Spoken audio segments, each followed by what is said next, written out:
All right, I'm recording. This is for me for editing. 3, 2, 1. Hey, everybody. Welcome back to another episode of the Fish and Grits podcast. I'm your MC, referee, host with the most, Lionel McNamara. I'm joined by the usual cast of characters. I've got Marco. Hey, what's up, guys? Micah. Hey, what's up, y'all?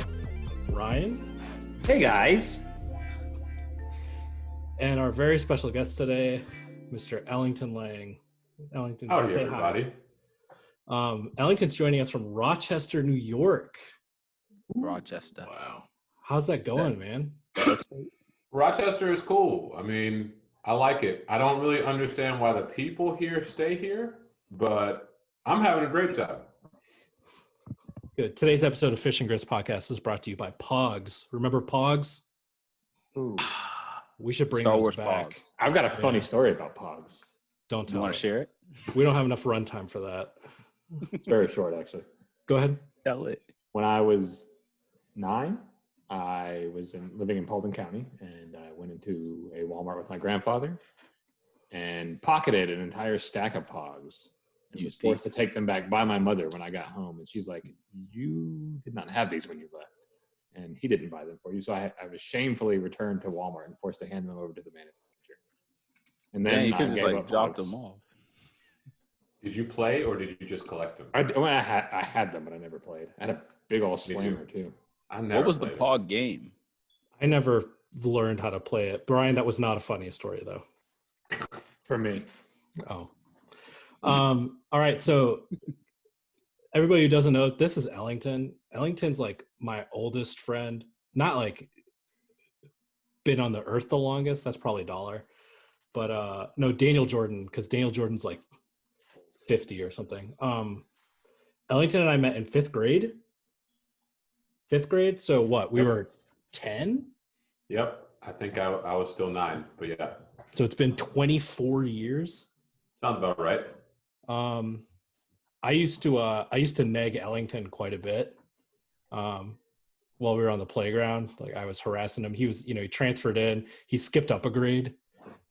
He was always very well dressed at school, which I found offensive. Like vests and ties and stuff like that. Just very well put to, like well dressed for an adult, but on a In 9-year-old. 5th grade? Vest and Yeah. ties in 5th? That was my style at 9. Wow. And I'm over here in like way too big Bulls t-shirts and stuff. My mom was like, "You'll grow into it." So I took this as a personal affront.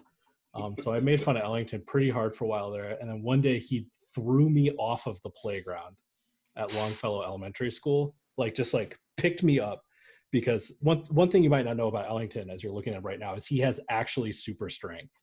Like he's like unnaturally strong. He's like Micah, but like good Micah, you know what I mean? Like Micah uses his powers for evil and destroying doors. Ellington uses it for good, like carrying old ladies' groceries inside the house. So Ellington picked my whole body up off of the playground and threw me off. And then the next day we were friends. Yeah, we've been friends ever since. Ellington's the best. I hid out at his house one time after my next door neighbors had a pit dug in their backyard.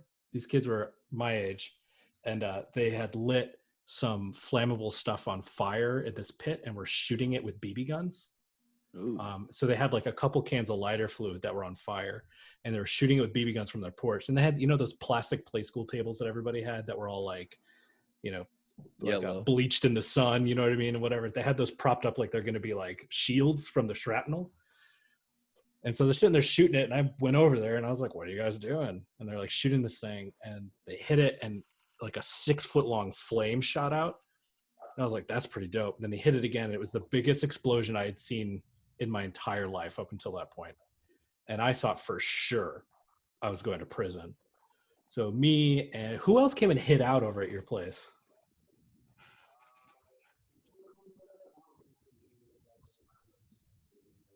Can't hear you. Yeah, your mic's totally out, Al. Oh, jeez. There you go. There you go. Okay. Yeah. Yes. My cousin Steve. I think Joe Frigo may have been there.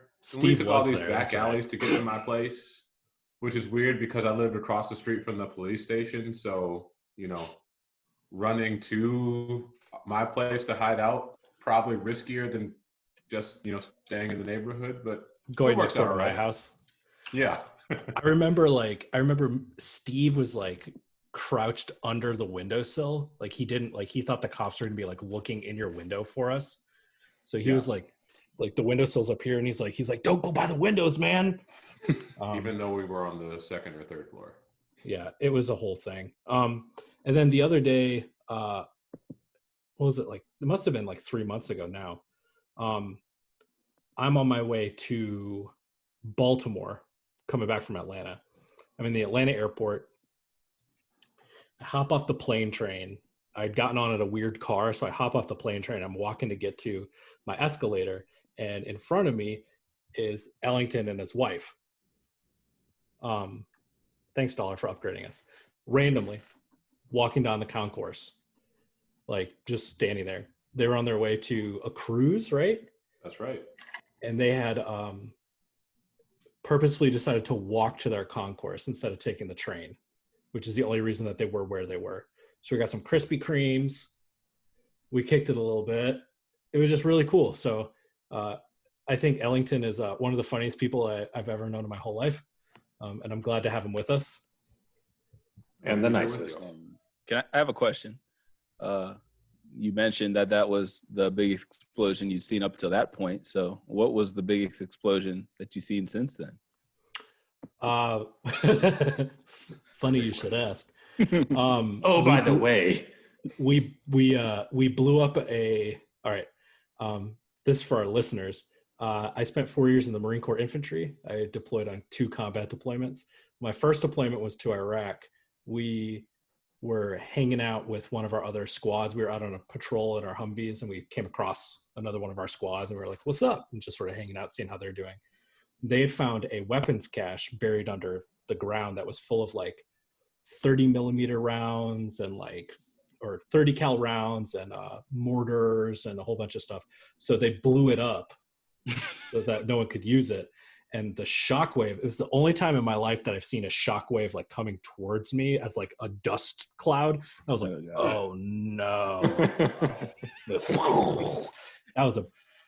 Did it knock you off your feet, or did it just over you? I was in a seat in a Humvee, so I just ducked down below the turret and it went over me, and I was like, I think that was also the patrol that I was like, I had hyperextended my hip 2 days before, so I was on Flexerol.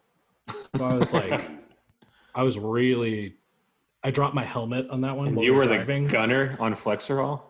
Yeah. Your reaction time was great, I bet. Dude, so we're rolling, right? We're driving along. I had my helmet unclipped because I was like, I'm in Vietnam. Like my helmet unclipped, whatever, right? We hit a bump and my helmet flies off my head and falls behind the Humvee. And so I just sort of sit down in the gunner's seat and was quiet for a couple seconds. I was like, Sergeant, I dropped my helmet. He was like, Mac, how high are you? I was like, too high. Yes. So this was after the explosion. So he took me down out of the gun and sent our other dismount up. So that was the biggest explosion I've seen since then. That story was well worth it. You should at one point, not this cast, but another time, tell the story about Fozzie. Yes. You went to you guys see Fozzie? Different Fozzie. He's a Different Bengals fan. Fozzie. Okay. Yeah, I got stories on stories about the old AQ. All right, let's kick it off. So the Fish and Grits podcast, I don't know if you know, it's the newest and some might say the most well-respected podcast about Atlanta sports and then other things. Mostly focused on sports because, that's really what a lot of us like. But, we also try to pepper some stuff in. This episode is going to be kind of heavy on the other stuff, but I want to get started talking about a sport that doesn't get enough recognition on the podcast so far, which is America's game, baseball. We've been playing baseball for, what feels like centuries here in this country. And we happen to live in one of the most respected baseball cities on the planet. I actually grew up in 2 of the most respected baseball cities on the planet. I spent my first 15 years in Chicago as a Cubs fan. Ellington's a Southsider, so Right. Oh God, it's even worse. Hey, we won in 2005. We got ours first. Oh yeah, that's right. Ozzie Guillen. And then the Cubs decided to win right after. I was like, you know what? Screw it. I'm a Braves fan. And then like 2 years later, the Cubs are like, Chris Bryant, World Series. So baseball. There are a lot of reports right now about how Major League Baseball wants to run a full season. Okay.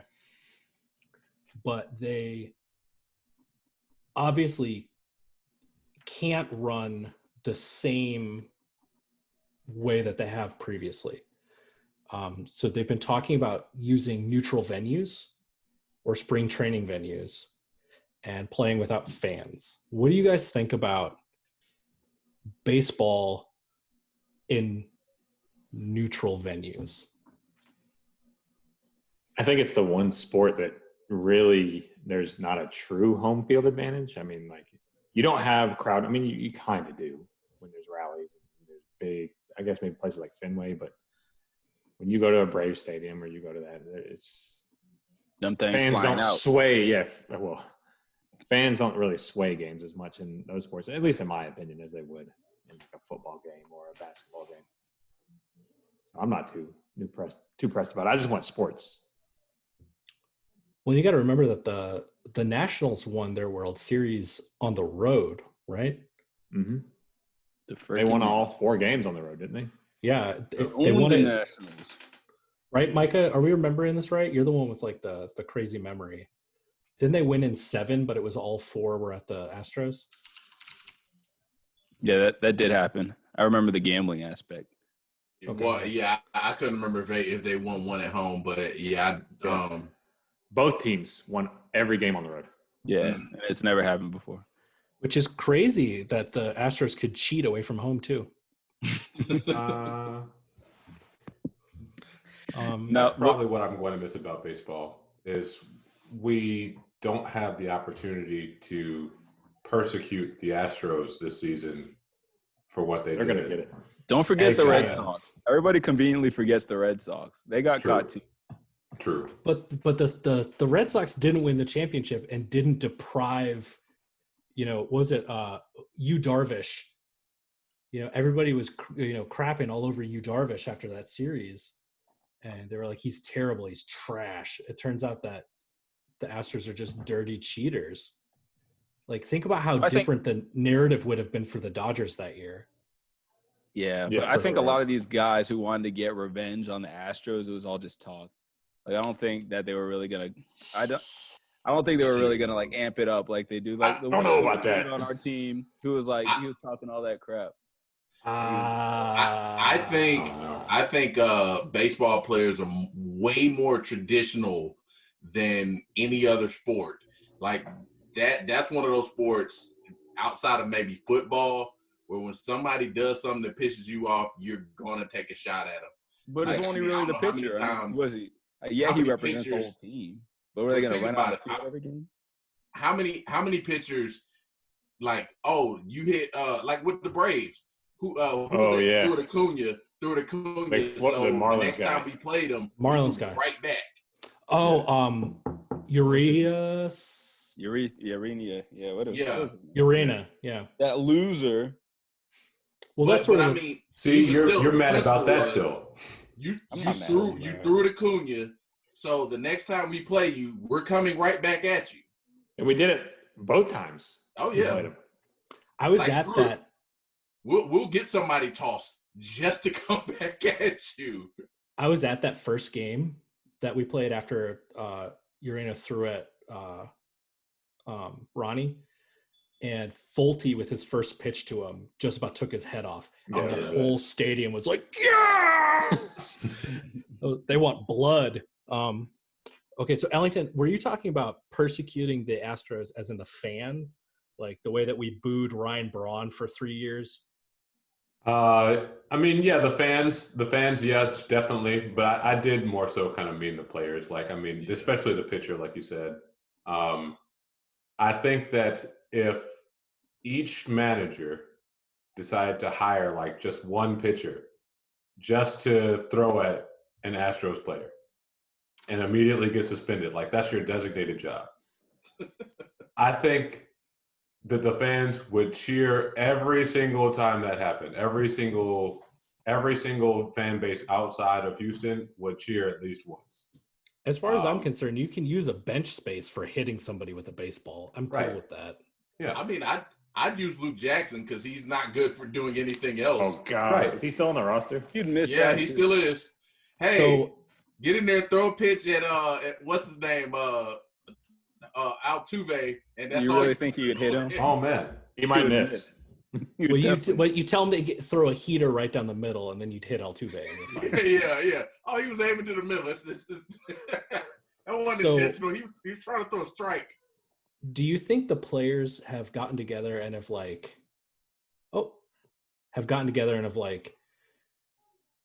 coordinated how they're going to beam the Astros? Because like, how many players are on a major league roster, like game day 25. roster? Okay, how many MLB teams are there? 30. Yeah. And you play everybody. Mm-hmm.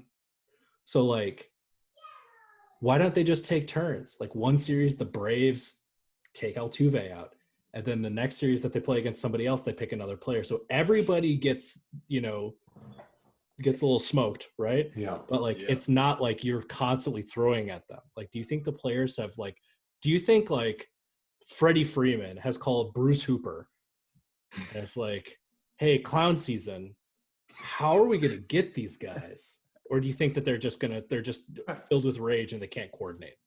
They can't coordinate. I don't see them coordinating, but that would be interesting.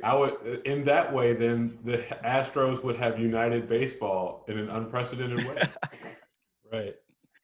I think there's just, Go ahead. No.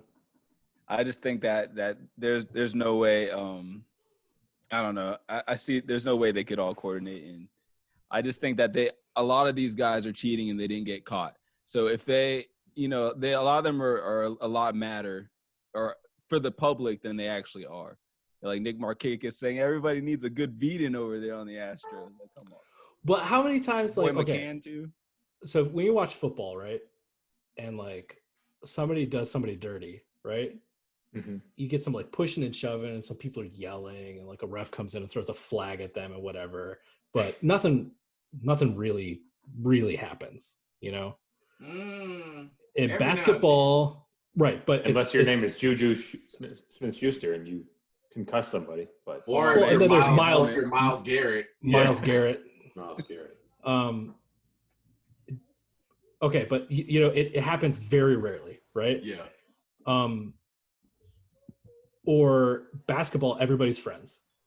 Yeah. Right. Yeah. Like everybody loves probably the friendliest sport. Yeah. Now. Sick. They were trying to kill each other in the 90s, which is why Michael liked it. Well, Mike just seemed to be friends with everybody, but he just Debo'd all hates them everybody. mentally. Yeah. He living rent free in their brains. Ellington and I know something about that. That's right. Having Michael Jordan live rent free in our brains. Hockey, like they fight constantly, but after that, it's done. Like, it's just like, I'm going to and there are guys who go on the ice to punch other guys. It's just, they're just the enforcer. Yeah. And that's it. Right. Soccer, they don't really fight. So like, too valuable. Players are too but valuable. in baseball, you get stuff like, who's that dude who Jose Bautista punched right in the stupid face? Oh, it's just on the Rangers. Rafael, is it Rafael or Raul something? Like, yeah. Benches clear in baseball. Like every Frequently. game day, there's things happen. Yeah. And like, but more than that, who's the guy on the Reds last year that challenged an entire dugout? It was so great. Yeah. Come on. That was our boy from the Dodgers, but he's on the Reds. He's a free agent. Donaldson? No. Homer Puig. Bailey. Puig. Oh, Yasiel. Yeah. I love Yasiel Puig. He's insane. But you know what I'm saying? And like, baseball is also the only sport where like you throw an object at another player at 100 miles an hour as part of the game. Right. Oops, I hit you, I could kill you. Oopsie. and especially when you got guys like Aroldis Chapman. You know what I mean? Like, I don't trust baseball players hold grudges more like than anybody else. Yeah, like that traditional thing that Michael was saying is very true in that aspect. It's almost like they feel entitled to hold a grudge. It's like a part of the game. Well, yeah. I wonder if it's because they are so separated from each other all the time. Like you spend so much time alone in a baseball game.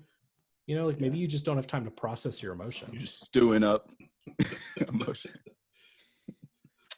All right, so I think it's important to add also with that is the Kyle Farnsworth spear. Since we're talking about the Cubbies and fights, that was one of the best brawls ever when that guy charged him out and Farnsworth just Goldberg speared him to the ground. Yeah, I was about to say that's WWF worthy. Yeah. Check out that 80s. There's an 80s Braves fight. I think it was against the Padres, and that's just classic. If you want to see the fathers, or Nolan Ryan versus Robin Ventura. Oh God, headlock just wailing, just bashing him. You know, El, we were talking last week about, or was it? I think it was last week about like the perfect pitch, like our favorite pitch, and I said Kerry Wood's fastball. Like it was just a thing of beauty. What was the name of the Red Sox star pitcher or the White Sox star pitcher during that same period of time? We had Mark Burley. Oh yeah. Oh yeah. And he had Kerry Wood's arm exploded. So yeah. So Burley, his arm kind of did too. Yeah, but I mean, Kerry though, like he could have had a long career. The Cubs just rode him like it was never going to go out of style, and then they did the same thing to Pryor like two seasons later. That's right. Okay, so baseball. One of the plans for reopening baseball, which I actually really like, you know, we talked about how if the NBA reopened, how cool it would be if they did a single elimination tournament with really cool. Every team in the league, right? Like that would just be like, it doesn't matter how bad you are. The Hawks have just as much of a chance at the championship as the Lakers do, right? I think that would, and like we were talking about how much money you would pay to watch that tournament. Like I would pay $40 a month to watch that on NBA League Pass. I don't even care. I don't even care if it's the Knicks and who else is terrible? The Hawks. I would watch that game. You know what I mean? Like, and it's sort of like, I'd watch the Wolves. Then there's that idea that they had for a long time about like removing the conference alignments in the playoffs and instead just seeding the teams based on. I would love that. Yeah, I don't love that fantastic. Idea. Well, but then you balance out the East and West. Right. I just still think it should be a representative from East or West. I just feel it should stay. But why? Don't you just want to say the two best teams at the end? Not really. Oh man. Marco also doesn't. What was it? 2 years ago, Golden State Rockets. That was better than the finals. Like, but that's what you get though. It's like just like that Pacers Bulls series. If you watch that Last Dance, it's like sometimes it just plays out like that, where the better games. But I still think there should be an East and a West. Like I don't. But yeah, maybe they should reseed it in a way where, you know, it's like where maybe the top 6 teams make it, but then it's like they find. I mean, look what happens with the NCAA tournament though, Marco. How many unique matchups you get because well, the difference with that is travel because they put them in central locations. Maybe you could integrate that. Well, that and then, you know, the one game versus a series. Right. So I think okay, so baseball's got this idea where they will reorganize into 3 10-team divisions, right? So we've got the East, the Central, and the West, and they will combine all of the teams from the AL, like the AL West and the NL West will all play. I've got it up here if you want to. You've got it? Can you screen? Can you screen show? I can. That would be great. Let's go, Tandy. Tandy, you're up. It's your turn, Tandy. Oh, I need participant screen sharing there, Lionel, since you're host. Oh, I'm the host. Tandy. I think it's like the Braves, Make host. The Rays, the Red Sox. I got you right here. Yeah. So the Braves are in the Central, I think. There you go. Yeah, the Braves are in the Central. Okay. So look at this central division, right? The Kansas City's tough, but we got that. Okay, so the Cubs are who knows, The Brewers, right? The Brewers are tough. I mean. Brewers are tough. Solid. And we always have trouble against the Cardinals for some reason. Mm-hmm. Detroit should be easy. The Twins are okay. The Twins are pretty good now. Yeah. Kansas City is going to be easy. Yeah. This is a pretty good division. It's a loaded division. Yeah, it is. Oh, but look over to the right-hand side at the East Division. Yeah, I know that's Boston, ouch, Philly, ouch. Yeah. Ouch. The champs. Yep. And who knows what's going to happen with the Mets, right? Bruce Hooper might miss the playoffs again. And then over on the West, you have LA, and so LA is going to win. This is an intriguing matchup right here. LA gets to see Houston. Oh God, that would be incredible. I mean, I'd like Atlanta's chances in the Central. Yeah, I would too. Better than in the East, my man. Yeah, especially since we're young. It's a shorter season. I wish it could be like the old NFL where we could be in the West somehow. Oh man, that Western division is the worst. Like I'm looking at it, like I want to be excited for some of this, but like the Rockies, they play pretty well at home. The D-backs, I think, are good. They're on the rise again. Yeah, the Rangers are in rebuild. The Giants, the A's are good again. Yeah, which means that next year they'll sell all their players, and then right. That's right. The Fathers are bad. They've got talent though. Anaheim Mike Trouts, also my man Simba. Oh yeah, Simmons, the best defensive shortstop in baseball. Baseball. Yeah, I'll take that. Do we know where the stadiums would be for each one of these? So they've talked about LA, I think, was one. In Arizona, I think. Florida was Disney World. I think Miami was going to do one. Disney is probably going to be MLS. So that was something that we didn't talk about. They're talking about taking the whole MLS, like every single player, every team, and playing them at Disney World on all of the fields around Disney World. And my opinion on that is that we're really good in Orlando, so I'm all for it for Atlanta. I will take the Central Division. Do you think we win the Central Division? Gosh, right? The Snickers still I mean, there's no one in there that really scares me other than St. Louis and the Twins. Yeah, I think the Twins are tricky. I think St. Louis is just good. Or they play us hard. Right. They know they're the Braves of the Central. Well, when they are properly aligned. Yeah, they've got our number, it feels like. There's always those teams that like you play them and you're just like, oh, yep. Yeah. If you flash back to 2003, 2004, 2005, when we were so loaded, so good, and then we would run into the Cardinals in the playoffs every time. First round. Yep, and they'd always put us out. But we got division titles though. 14 the Astros too. Astros was another team that would put us out in the early 2000s. Yeah. You think they with Bagwell and Biggio? God, that team was so loaded. Conference. All right. You can drop this, Ryan, so we can get everybody back on the screen.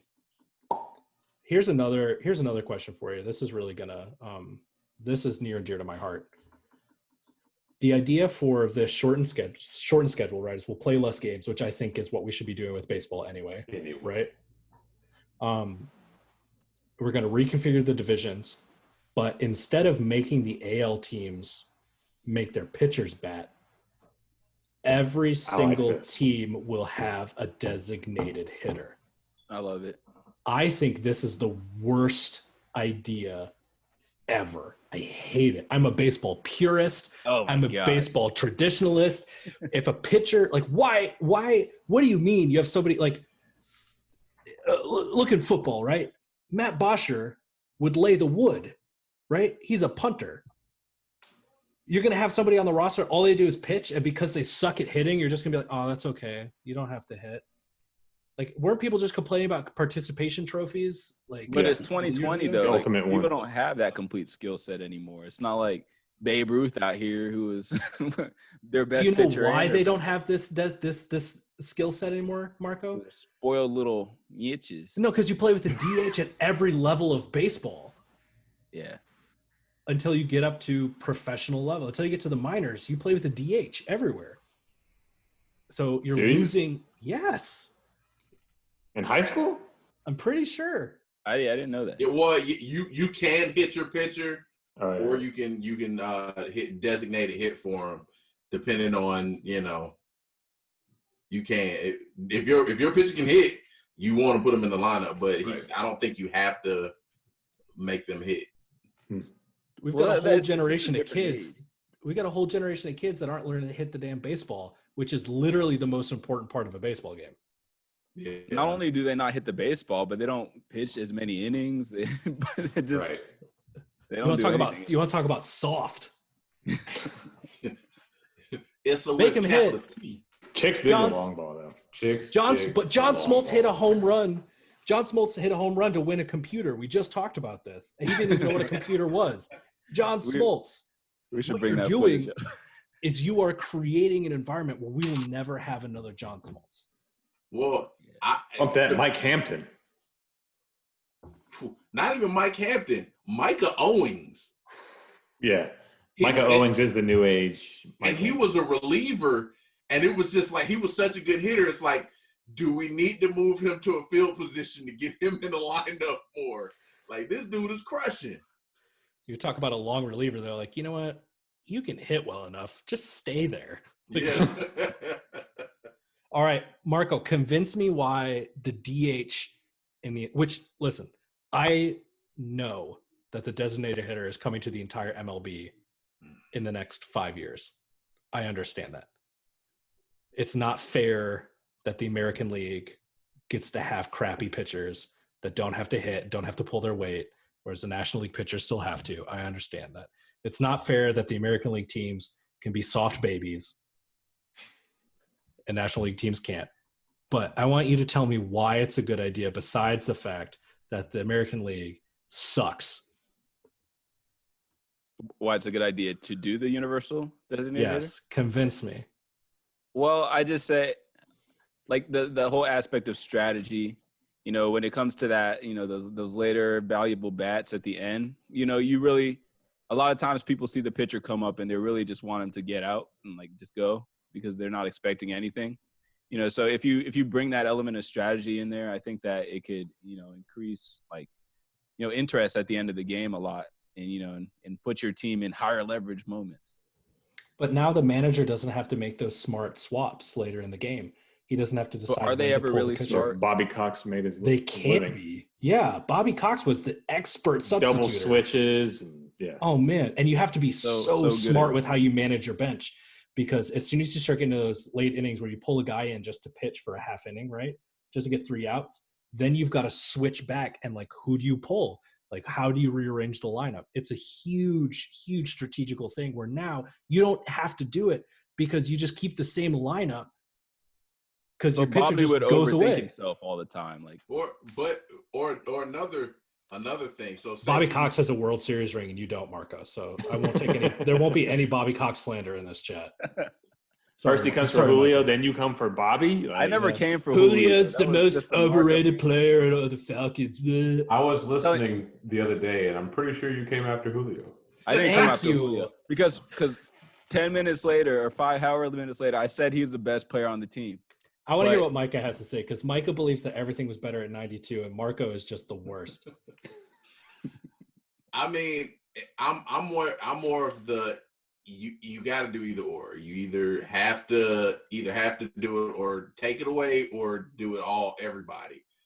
But I do like the strategy of when you know your pitcher, like say you put a reliever in and it's like, all right, I can pitch him, but he's the fifth guy in this lineup. So if you get a little rally going, you have to decide whether to keep that pitcher in or you have to decide, all right, I got to hit for him, try to maximize how many runs I can get and potentially and then get somebody else who I trust ready to go to pitch the next inning to see if they can close the game out or whatever the situation is. So well, I do like the strategy behind that. And you got to remember, as a Braves fan, I'm arguing for the worst possible thing for the Braves, which is you hand the game over to the bullpen earlier than you think you should, right? Yeah. But I still think that Micah's right. Like, it adds so much more depth to it. And then you get pitchers who can rake, right? Like, yeah. I mean, it's great. Soroka hit a little bit. Yeah. It's like nothing's better than seeing them come up and step up to the moment like that. Or laughing when they're like really bad. Like Bartolo Colon batting is one of the best things that's ever happened to Major League Baseball. Big sexy. Oh. All right. Sorry, go ahead. Oh, but I do also like what game, like especially watching like the old Braves playoff games, and it was especially like where Bobby Cox would have to. It's like, all right, I'm in a situation. We need a run right here. Do I sub like Mike Devereaux in to hit right here for the pitcher? Mike Devereaux reference. Or do I save him, let the pitcher deep cut. Yeah, and like let the pitcher maybe sacrifice or like say, depending on the outs. Because if it's 2 outs and runners in scoring position, you might have to put him in. If it's no outs and you got a runner in scoring position, you can just say, all right, I can get him to bunt and keep him in an extra inning and save you can save a pinch hitter, and then 2, you can save another potential pitcher for if you have to go into extras. So I do prefer that way. True or false? The designated hitter killed small ball. Marco. True. Micah. True. Ellington. True. Ryan. False. Defend yourself. Small ball is still around. Combat. Even in the AL, small ball is still around. I mean, look what the A's did and made it to deep into the playoffs for all those years. I mean, they've now changed to home run or nothing. Right. But when, it was Moneyball era, it was small ball, move runners over. It was not Bobby Cox classic small ball, but it was still around, and it's still alive in certain situations. I don't think the DH is killed. I just think batters who go up there and they're swinging for the fences. It's like 3 or nothing in the NBA now. It's home runs or an out now. Can I change my answer? Yeah, I think the audience changed. I think the audience ruined small ball. I think the audience wants to see it. I'm going to take exception with that. I'm going to say some of the audience killed small ball. Yeah. Okay, I don't mean everybody. Casual fans ruined small ball. The white girls with the jean shorts and the Braves t-shirt. You know the ones I'm talking about. You've been to Braves games. But yeah. Girls. That's also like 70% of people that watch baseball now. Now, right. But what I'm saying is that like it completely ruins the like. Okay, imagine being at Wrigley Field in like 1996, right? Like that was my first baseball experience, was Wrigley Field. I was so blessed to have my first, however many years of baseball experience being at Wrigley Field with Harry Carey calling games. And you'd sit there and you'd watch as they just start like plinking and moving guys around on the bases. And then all of a sudden you'd get a hard hitter come up and just boom, you'd have Sammy Sosa just knock it over the wall, right? Or Frank Thomas, if you want to talk about the Sox, you know what I mean? Like going down to Comiskey and watching the Big Hurt. Like there's a reason why Big Papi, and Frank Thomas, there's a reason why these guys were so important. And, all the guys who did juice and cheaters and stuff like that. I think it's ironic that you mentioned 2 of the most prolific DHs in history, though. Who, Sammy and Frank Thomas? Ortiz, Thomas. Oh, yeah. Right. But it's the home run is overrated, and too many home runs dilutes the game and dilutes the importance of the home run, right? And if you don't have people in the lineup who cannot swing at home, like Ronald Acuna being our leadoff batter, like I love it. Like the man can crush some baseball, but he's also the fastest guy on the team. You know, it's like him and then Ozzy, you know, so like you've got your two fast guys up top, put whoever's going to be in right field in that 3 spot. And then you put Freddie in the cleanup. Like that's perfect small ball. Right. But if you're looking at these other teams, it's just power. And if you don't have to have a pitcher in there, it's literally just hack. You know what I'm saying? Like, I think Ryan made a great point about the feast or famine. And I think it might not just be the DH that killed it. It's a mentality thing because like, just like in basketball, it's just like all or nothing. It's all or nothing these days. And that's like all they train for. I don't even think pitchers can bunt anymore. I don't think it's ugly. The launch angle on that. Even Ronald falls victim to that sometimes. You have more Adam Dunns now than you ever did. And by Adam Dunns, I mean guys who either hit the ball a mile or don't lay a they're walking back to the bench. Strike out, go back to the bench. You got it. Austin Riley. Oh my God, 200 strikeouts, but I hit 49 home runs. Okay. You also back 211. Look, I don't do this like old man yells at cloud thing very often. You know, like I feel like I know you do. Yeah. You've been doing it since I've known you though, but baseball is ruined by this kind of play. So last baseball topic I want to talk about, there was this article going around that MLB is trying to do all this stuff, right? And the players are like, MLB is saying that they want to cut salaries and prorate salaries for some of these guys. And the Players Association is, of course, not having this, right? Which I've said this before, get your money, you know, like Matt Ryan, get your money. Julio, get your money. I don't care. Get your money, man. You should be paid what you're worth, right? And these cats are going to lose, you know, the big guys like Bruce Hooper, right? Like, I don't care about those guys, especially Bruce Hooper, but it's the lower level players, right? Like the guys who are on the league minimums, you know, and there's no minor league at all. So these cats are going to lose a year of their in-service time towards their contracts, right? And they're going to have to give up 50% of their pay. So that's not what I want to talk about. I want to talk about the solution that MLB has proposed, which is that they will do revenue sharing for the first time in Major League Baseball history, which every other major professional sports league in the United States does, revenue sharing. Now, admittedly, Major League Baseball has the biggest, longest contracts of any of the major sports, and they're fully guaranteed. So who's our favorite Mets player? Bobby Bonilla. Bobby Bonilla.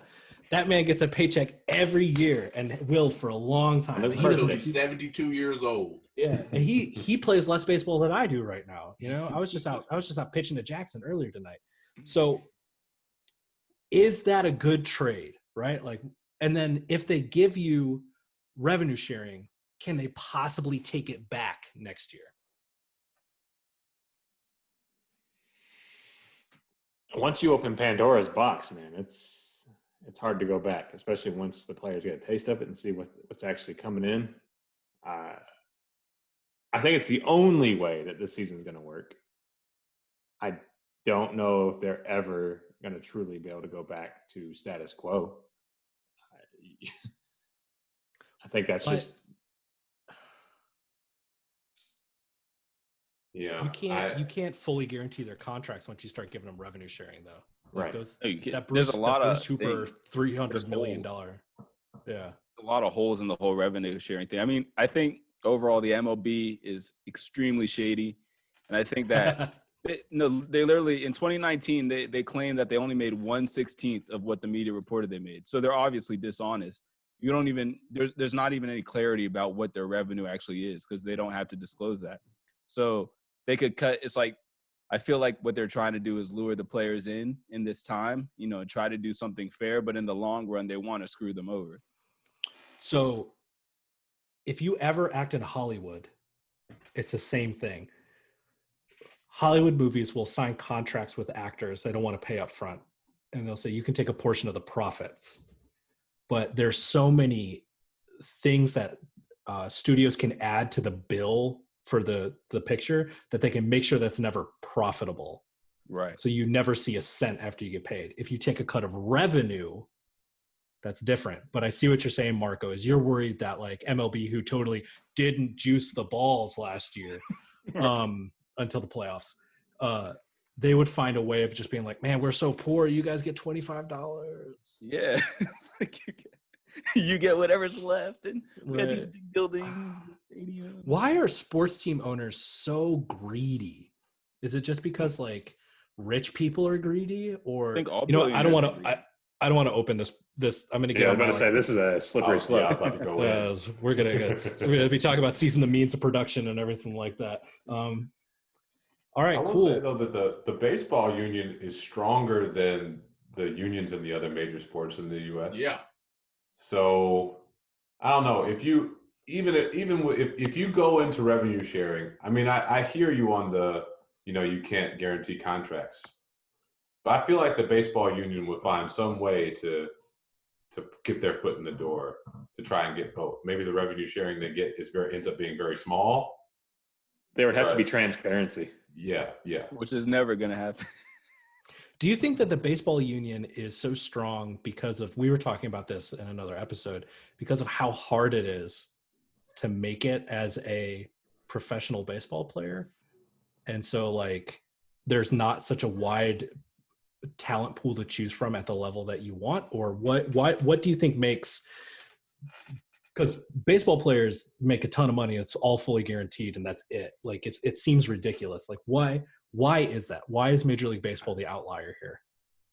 I'll be honest with you. I think it has more to do with the fact that there isn't revenue sharing, because owners don't feel the need to fight the players for a portion of the money.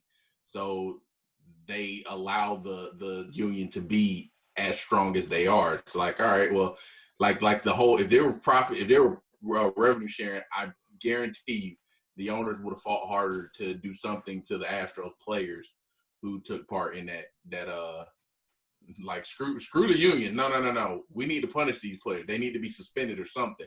But like, all right, we're not sharing the money with you. So, I mean, we don't care what y'all do with them.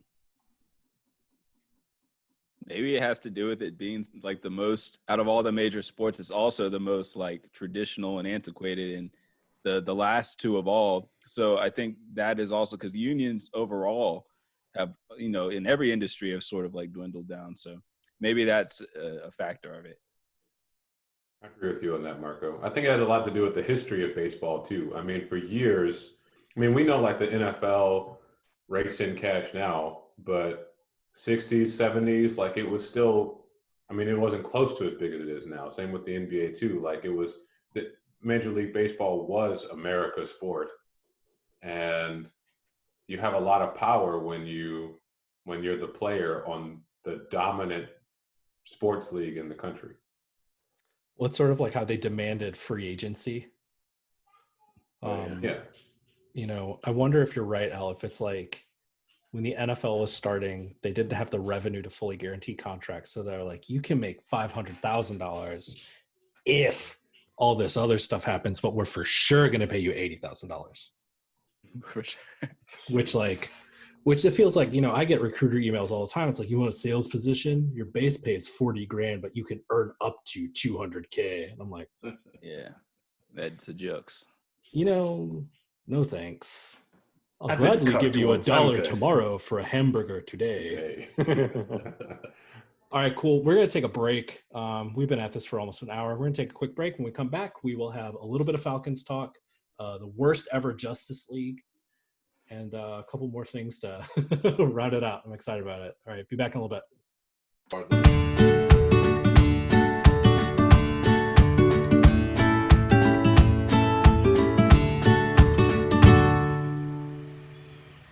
Welcome back from the break, everybody. Once again, this is the Fishing Grits podcast. I'm joined with my bros. We're going to talk a little bit about the NFL for a second. And we're going to talk about somebody who is soft. Near and dear to all of our hearts. Near and dear to all of our hearts. So we're in Atlanta, and if you know anything about Atlanta, especially Falcons fans, you know that the only thing that we hate more than Tom Brady is the New Orleans Saints. And by God, do we hate the New Orleans Saints. I'm going to be happy when Tom Brady and the Bucks beat the New Orleans Saints. And I hate Tom Brady. And I hate the Bucks.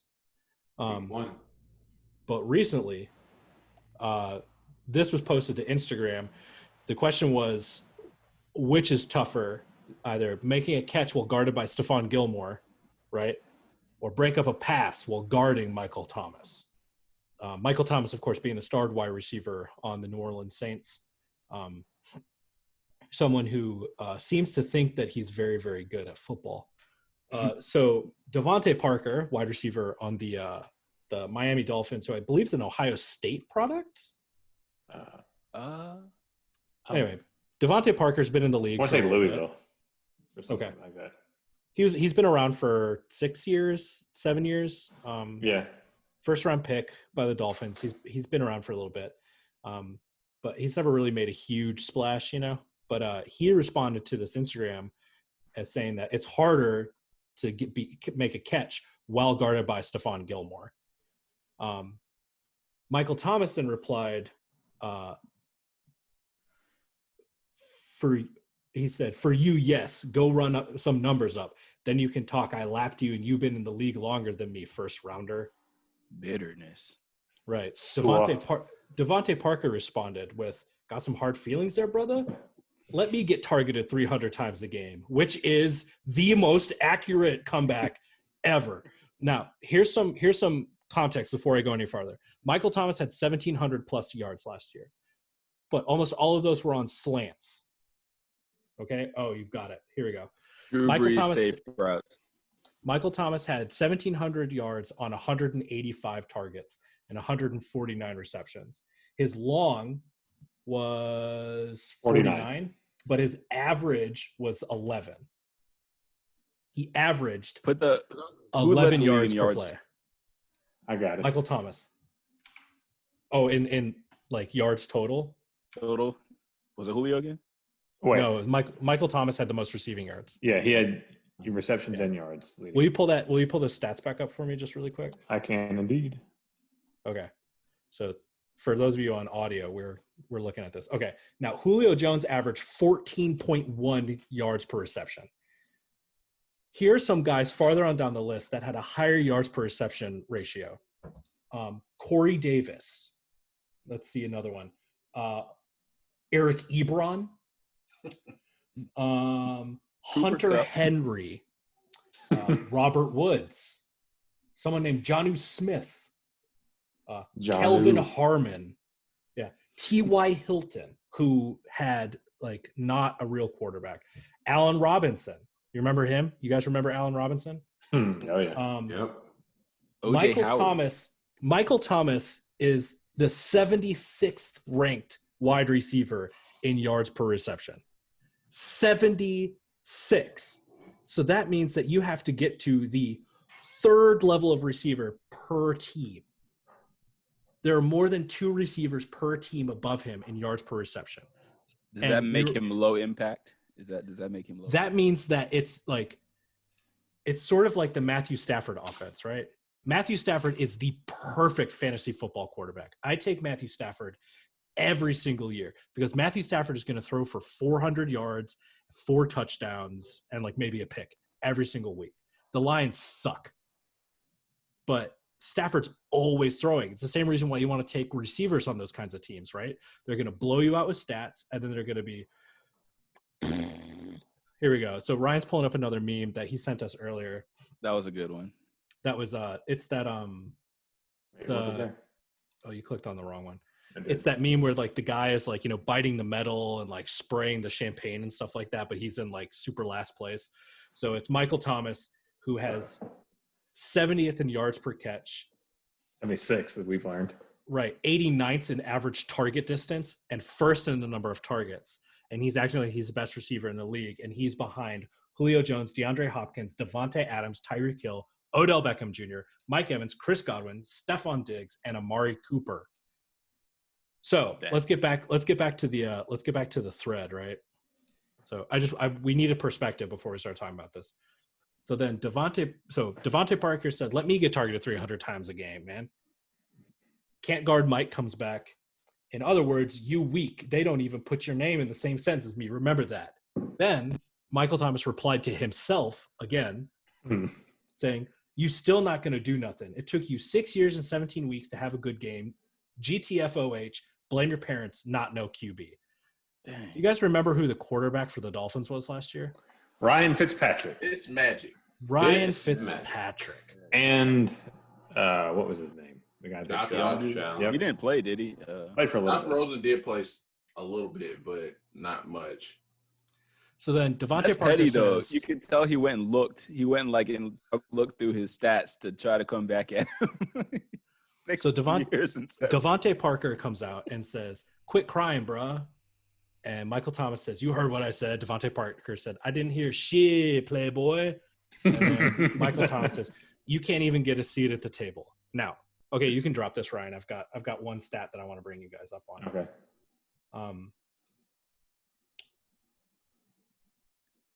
Michael Thomas has never guarded Michael Thomas, right? True that. Michael Thomas doesn't know what it's like guarding Michael Thomas. I want to hear Desmond Trufant come in and say something about what it takes to cover Michael Thomas. But Devontae Parker has been guarded by Stephon Gilmore. Right. In their Week 17 matchup last year, Devontae Parker had 8 catches for 137 yards against Stephon Gilmore, who led the league with 6 interceptions and 20 pass deflections. Devontae Parker and Ryan Fitzpatrick had 140 yards on the league leader at cornerback. And Michael Thomas decides that man, Devontae Parker, doesn't know what he's talking about. Discuss. Michael Thomas has paper-thin skin.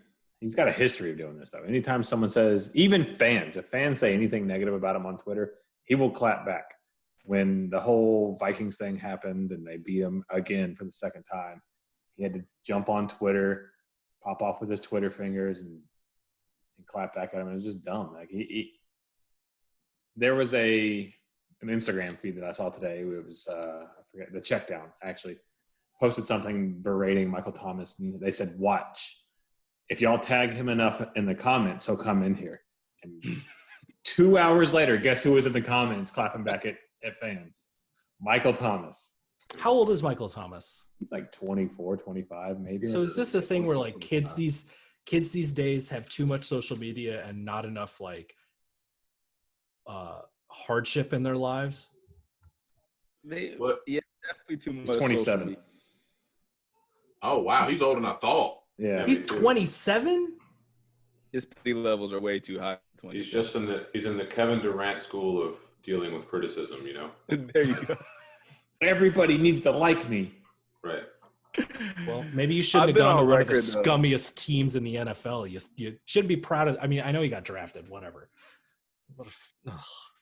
I'm on record for 2 seasons. I've been saying that I felt Michael Thomas was sort of overrated, and he's a really good tight end. I think his hands he has really good hands. Like I'll give him that, but he's low impact, and I think he's made. I think Breeze and Peyton scheme him to Pro Bowls. I mean, I think that's what happened. Hey, let's when we post this episode, let's tag Michael Thomas on Twitter for sure, and just be like, hey, start listening in the second half. I'm gonna come right out and say it. I've watched a decent amount of football, and Michael Thomas is a threat, right? Like I think he's an okay wide receiver. But on no planet is he like a top 5. He's not a game breaker, like he's not going to get Bené Benwikere fired. You know what I mean? He's not the guy that exposed, like Julio Jones ruined Patrick Peterson. Do you guys remember that? There was that matchup that was like, like Falcons Cardinals a few years ago. Carson Palmer was at the height of his powers. Patrick Peterson was, guarding Julio Jones. It was like, that's all they were talking about. And Julio went off for like 175 and like 3 TDs or something. And then Patrick Peterson hasn't been the same since. Well, Julio ended the Panthers' perfect season. Yeah. That's what I'm saying. Michael Thomas hasn't ended anything except that that Instagram comments conversation with him. And you know, Devontae Parker was just like, let him have it. It was like, okay, and like muted his phone for a while. And then you've done that. You've done that on like Facebook, you know, like you're arguing with like your parents about politics or something like that, and you just like mute the thread and you're like, whatever. And you come back the next day and you see all the comments they left, and you're just like, okay, you carry on with your life. Devontae Parker, Michael Thomas isn't living in Devontae Parker's head. No. Yeah, here's the thing about that too. In Michael Thomas's head. Devontae Parker like didn't even say, you know, Michael Thomas was a bad receiver or something. He just said that he thought Stephon Gilbert, you know, that it was harder on the other side. He didn't say anything disrespectful. No, he didn't. He tried to be funny. He's like, bro, you get targeted 300 times a game, you dork. You know, just like that sort of like, ha ha ha ha ha ha. No, bro. Sure, pass and the pass chick coming back hard at you is like, you passed on me. Right. Can I show y'all something real quick? I just found it. Okay. It's funny. It won't take very long, but so this is actually, if it works. So this is actually a week-by-week breakdown of Michael Thomas's routes that he runs in a game. It's his route tree. Wow. So I want. Oh my God. So ins, outs, drags, and slants. Yep, that's all it is. Every week, it's the same thing. It's the same route tree. Got a couple of curls in there. There you go. That one's a little different. Look at that. For those of you listening on audio, Fade. it's all about 5 to 6 yards from the line of scrimmage. The furthest thing he ran was about 17. Yeah, he got one at 19. So I think it's fair to ask, do you think, just to be a little bit fair to Michael Thomas, do you think this is a product of Drew Brees' diminishing skills? Or do you think this is simply just a system thing? Ted like, Ginn. Regardless. See Ted Ginn and what's that little guy's name? The flea that they call him down there. Tommy Lee? Yeah, Tommy Lee Lewis. Yeah. He can throw a deep ball. He still can throw. And when y'all were calling him check down Breeze, I mean, that's what he does when he gets pressure and his line sucks. But for years, he was the number one rated deep ball thrower in the NFL. Yeah. That's what he does. He places the deep ball better than anybody in the NFL. Well, I mean, he doesn't have a problem throwing the deep ball to Taysom Hill. Because Taysom Hill's the GOAT. I mean, He's a franchise quarterback. He really is. But not like to me, Michael Thomas is Mohamed Sanu on steroids. Yeah. He's a possession receiver, short routes. Yeah, he produces first downs. Oh, yeah. He's matter of fact, he's just like his uncle or cousin Keyshawn, where he's not this like breakaway guy, but he's big, he's strong, and he's a good possession guy. He moves the chain. So, but Fancy slot receiver. being important in a scheme and being one of the greatest of all time are not the same thing. Julian Edelman was essential for the Patriots offense for the last however many years, right? Is Julian Edelman a top 10 wide receiver? No. Like based purely on being good at wide receiving, right? Yeah. You know, like Danny Amendola went there, you know, as a senior citizen and had the same thing. It's a really turbo, right? Taylor Gabriel and Kyle Shanahan's scheme was a nightmare to cover, right? And then Sark was just like, how do you use this? And then he went to Chicago, and like, has anybody heard from Turbo since? He had a pretty good year last year. Well, he did until he got concussed. Yeah. But that's sort of like it's like we know that Sean Payton, when he's not high on painkillers, is a really excellent offensive coach, right? Like we know that we talked about how the Saints won the Super Bowl because Sean Payton is such a ballsy coach, right? Yep. But like people go to New England and play for Bill Belichick and Josh McDaniels, and Julian Edelman is not tweeting at people being like, I'm the best in the world. Julian Edelman had a ton of yards, and with Tom Brady was super instrumental, right? But like Julian Edelman's not running around just like, I'm the best receiver, which everyone would be like, shut up, Julian Edelman. Well, he might be the best white wide receiver, but statistically, Julian Edelman is one of the best playoff receivers of all time. Yeah, correct. But he also had Tom Brady. Yeah, well, I mean, but what does that playoff stats do for you when the regular season, you're not putting up elite numbers in the regular season. It's just, oh, you get enough opportunities to put up big numbers in the playoffs.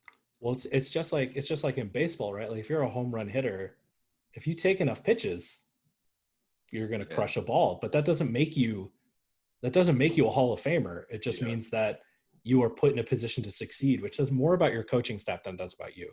Right. Now, who remembers when I had Tom Brady and Julian Edelman on my Madden Falcons team? Well, Ryan. I had Mike Vick. It was.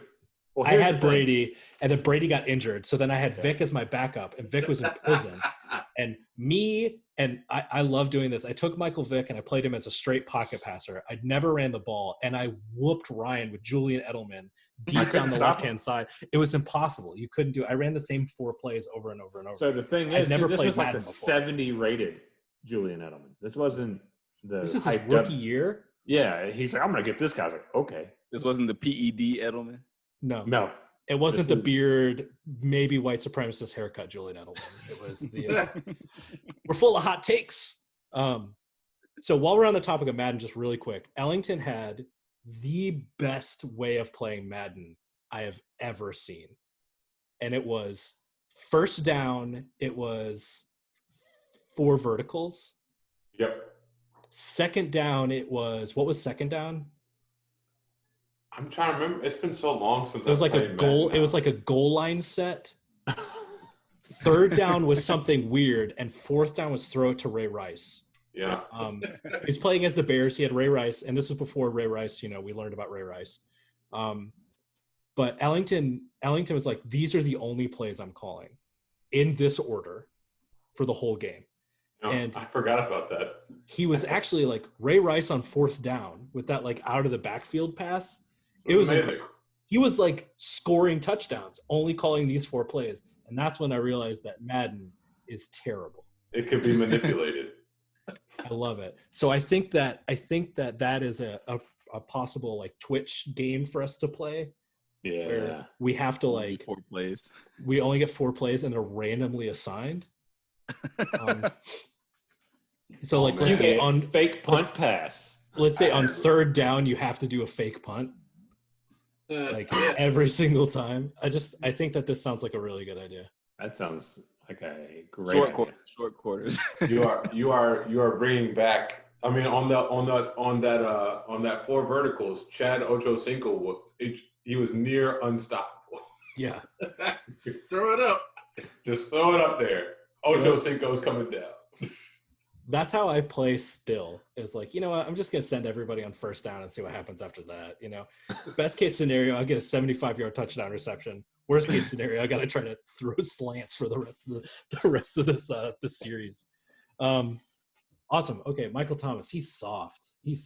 Why is he soft? Everybody, tell me why you think he's soft. Marco, why is Michael Thomas soft? I think it comes from. I feel like he has a severe case of the underdogs. And he takes it to heart. And maybe he uses that to motivate himself, but, I feel that's why. Micah, why is Michael Thomas soft? I think it's like Marco said, he's underdog. You one of the few star players at Ohio State to not get drafted in the first round. And so it's like, I'm going to show people that I'm better than they thought I was. I'm supposed to get drafted in the first round. He's Cartman. Yeah. Ellington, why is Michael Thomas soft? It's an old phrase, when a little shot gets half shot, he thinks he's a big shot. And I kind of think that's what it is. He's it's not that he's bad, but he has outperformed his traditional level, and it's gone to his head. Ryan, why is he has soft? He has a history of being a part of programs that thinking that they are better than they really are. Oh yeah, Ohio State, the New Orleans Saints, and the Keyshawn Johnson family. I'm gonna take a page out of Michael Thomas's book and also from the United States Marine Corps, and I'm gonna say I don't blame Michael Thomas for this. I blame his parents. Parents failed him. He's a soft little baby man. Now, I don't want to fight. Tag him on Instagram and talk about his mama.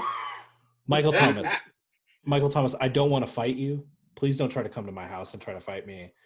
It's not worth it for either of us. I just want you to, I want you to take all of this anger and angst that you feel about this podcast that has 10 total listeners in its history. I want you to retweet us so that we get more listeners, right? I want you to get mad so that our audience increases. And then I want you to take the YouTube video. I think I think he'd be an idiot to try to fight you. I want him to take all of that rage that he feels. I want him to put it at trying to be the best Michael Thomas that he can be. Okay. Who says he's not? Yeah, that's probably the best Michael Thomas he can be. Speaking of being the best that you can be, Jason LaConfora, an NFL insider. I liked Jason LaConfora until, what was this, yesterday that Micah, you sent this picture to the group chat? Earlier today. Okay, I like Jason LaConfora until today, and I do not like him anymore. Ryan, do you have the image? We're gonna pull it up for the YouTube version of the podcast. I can't find the image on the computer, but I have the article. Okay, so Jason LaConfora came out with a list of, you know what? I've got it on my phone in the group chat. Mike, did you send it to just the podcast one, or did you send it to the big group? Just the podcast one. Okay, here we go. This is going to be a pretty good debate. So, Jason LaConfora. You know what I'm going to do? Make me the host, Ryan. Yeah. I was already ahead of you. For people on the podcast, since we record in a Zoom call, we're doing a little bit. Oh, come on, man. Hit me with that airdrop. I'm going to text it to myself.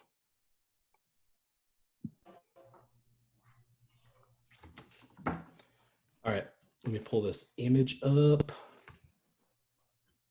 But yeah, I definitely think we can get Michael Thomas in here if we just give a clickbaity YouTube title.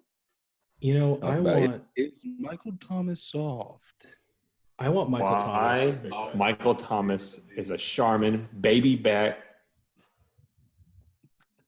There we go. I want Michael Thomas to come be interviewed on our podcast. If Michael Thomas comes to be interviewed on our podcast, I will wear a Saints jersey for the rest of the year. Not every day, but I will wear it once a week for the rest of the year. Because I want a chance to be like, Michael Thomas, why are you so soft? In person. All right, so Jason LaConfora, who was technically an NFL insider, it says it right here on top of the picture, released these tiers of NFL teams. Okay, so then the contender section, he has the Kansas City Chiefs, which are odds-on favorite to win the Super Bowl again this year. I think we can all agree. Yep. New Orleans Saints, who, fine. The Pittsburgh Steelers, which is questionable. Yeah. The Philadelphia Eagles, which, okay. Questionable. Okay. The Niners, which they will make it deep into the playoffs. The question is whether or not Kyle Shanahan will ruin their season. The Baltimore Ravens, if Lamar Jackson has the same kind of growth from last year to this year as he did the season before, watch out. I love Lamar Jackson. I love that man. The Tampa Bay Buccaneers, I agree with this, especially now with Mr. Thomas Brady. And the Seattle Seahawks, who are a perennial contender, especially in the NFC West, that sees them playing against the Niners and then really nobody else. The part that I'm going to get really pissed about is this next section. The best of the rest. I have his explanations here, too, if you want to hear them. For their First, I want to yell about this for just a second. The Broncos. I don't want to talk about that. The Chargers just drafted a rookie quarterback and have Tyrod Taylor. How does that make them better than, let's scoot on down here, the Houston Texans, who have Deshaun Watson? Wait, you got to tell the crowd that we're the crowd. Okay. Section. So the best a section between that. Yeah. The best of the rest includes the Dallas Cowboys, the Arizona Cardinals, the LA Chargers, the Denver Broncos, the Colts, the Bills, the Packers, the Titans, and the Vikings.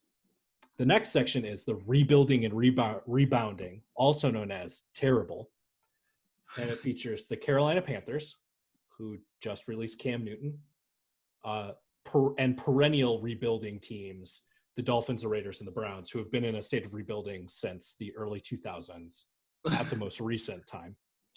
Then there's the stuck in limbo section, which is the Texans, the Rams, the Bengals, the Falcons, the Pats, and the Lions. And then the bottom is the Bears, the Giants, the Jets, the Jags, and the Redskins. So, best of the rest. I would agree that Green Bay is a best of the rest. Yeah. Mm-hmm. I would agree that the Titans are a best of the rest. I The would agree Bills. that the Bills, the Vikings. Definitely the Colts. I would sort of argue about the Colts a little bit. But you dorks are going to Grace tell is me a you dorks are going to tell me that the Cardinals are better than the Rams. Yeah. Yes, at this point, yeah. Their situation is better. You're going to tell me that the Cardinals are better than the Falcons. No. I won't tell you that the Cardinals are better than the Patriots. That's crazy. I mean, nobody knows what the Pats are going to do at quarterback, and Right. I sort of get that. But Jared Stidham. why aren't the Pats in rebuilding and rebounding? Why aren't the Bengals in I rebuilding don't and really rebounding? understand. I don't Like- understand why this rebuilding, rebounding one is above stuck in limbo. Yeah.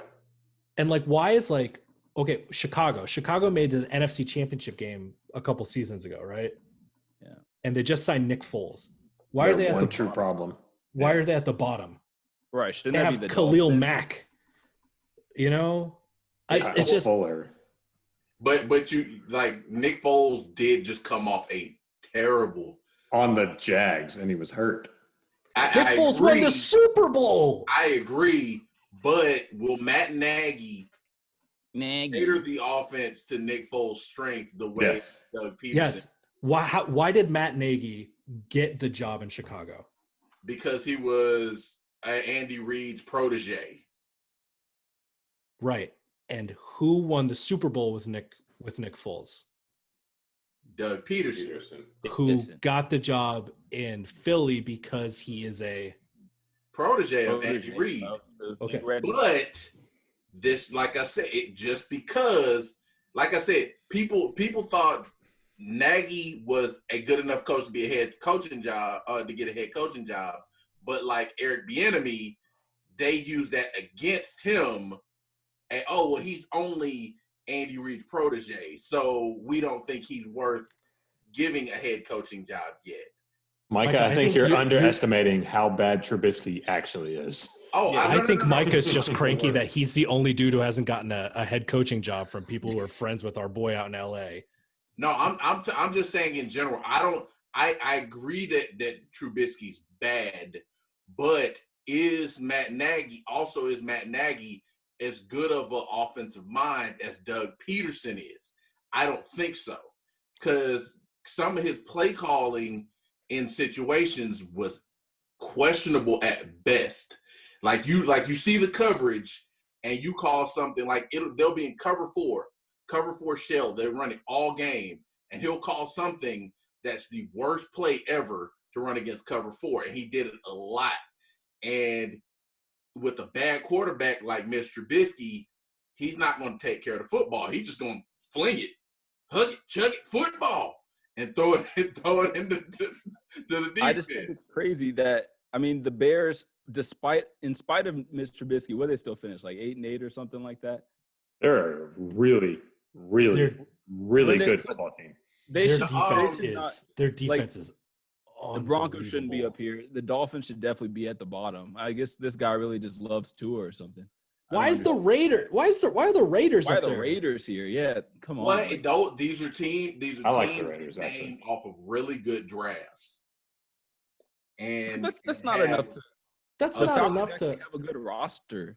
Right, like- but you can't base the team tiers off of what their draft is. The Falcons have the greatest wide receiver in the game and an MVP quarterback. Like here's the thing. Like the Dolphins started out 1-8, 1-9, and then won like 5 of their last 6 games. Didn't we do the same thing? They came, they improved and we have a better roster. They drafted some folks, they improved their defense. They got Tua, who's the quarterback of the future, and they're in a situation where they could potentially redshirt him for another year, let Fitzpatrick start another year, so you don't have to rush him back even if he isn't healthy. And you've gotten your receiver core better. You've gotten offensive linemen. You filled holes at offensive line and on the defensive side of the ball. So are you just filibustering, or are you saying that they're going to be better than what everyone thinks they're going to be? No, I want to. As far as he asked about rebuilding, I'm like, they've done a lot to be a decent team, and they could potentially be a playoff team within a year. Better than the Falcons, better than the Patriots, better than the Rams, better than the Texans. And see, I don't want to take issue with how Jason La Canfora organized his graph, right? Like his chart is his chart. Like he sucks at graphic design. That's fine. But I want to, and Miami, Miami tanked for Tua. They did everything they needed to do. They secured that number 1 draft pick, and then they won out like the rest of the year. Like, that's fine. Like, I don't care. Here's the part that's making me mad. Okay. The Falcons are stuck in limbo a couple years off of narrowly missing the playoffs 2 years ago. Right. And losing the Super Bowl to the greatest quarterback coach combo in the most ridiculous, unlucky Super Bowl in the history of mankind. Right. They're stuck in limbo, but the Dallas Cowboys are the best of the rest. But also, like I said, I think Cap has a role in this. Like next year, Matt Ryan's scheduled to make $41 million. Micah, look at the title of the chart. 2020 NFL team tiers. Exactly. This is not about thing. Who you can sign. This is about roster on roster. We're Falcons fans, so obviously we're going to be a lot more confident in our roster than a lot of other people are. I have them at 7-9, my dude. I have them having a losing season. I'm saying that their potential. You're going to tell me that the Dallas Cowboys have the potential to win more games than the Atlanta Falcons? If the Dallas Cowboys and the Atlanta Falcons had the same coaching staff, you're going to tell me that the Dallas Cowboys are going to win more games than the Atlanta Falcons? Here we go. I mean, you're going to tell me that Dak Prescott is going to have a better season than Matt Ryan? I'm saying from an objective point of view, I could see why somebody like Jason La Canfora would say, "Hey, yeah, Mike McCarthy is going to turn this team around and potentially make them a playoff team again." All right, here we go, guys. He explains his tiers right here. He says, Tier 1, true Lombardi contenders. Enough said. Best of the rest. Could see these teams making the playoffs or getting close, just not winning at all. Basically, they're the NFL's middle class. Tier 3, the rebuilding and rebounding. Yeah. The Cardinals. They seem to have a cogent, or at least semi-cogent plan, and understand who they are and where they need to go. Tier 4, stuck in the middle. Still have enough talent to mess around and maybe finish 500, but given their lack of assets and strange decision-making and the pressure they're under, I don't envy their position. Tier 5, is this rock bottom? Would anyone be shocked to see if these teams are picking the top 10 again next year? That makes a little more sense. No, but how are we not where the Panthers are? Like, I don't understand. That I agree with. Yeah. You're going to tell me that the Falcons can't mess around and go 10-6. They could easily they could mess around and go 12-4 if they wanted to. He said there's enough talent that you could be good. No, he said there's enough talent that they could finish 500. Yeah. He said that they might finish 500. But like I said, everybody, as bad as our defense was last year, everybody sees that. They don't pay attention. What we pay attention to is, that 6-2 in the last 8 games. And we say, our defense was much improved. But most people aren't as optimistic about. Micah's going to love this explanation for us.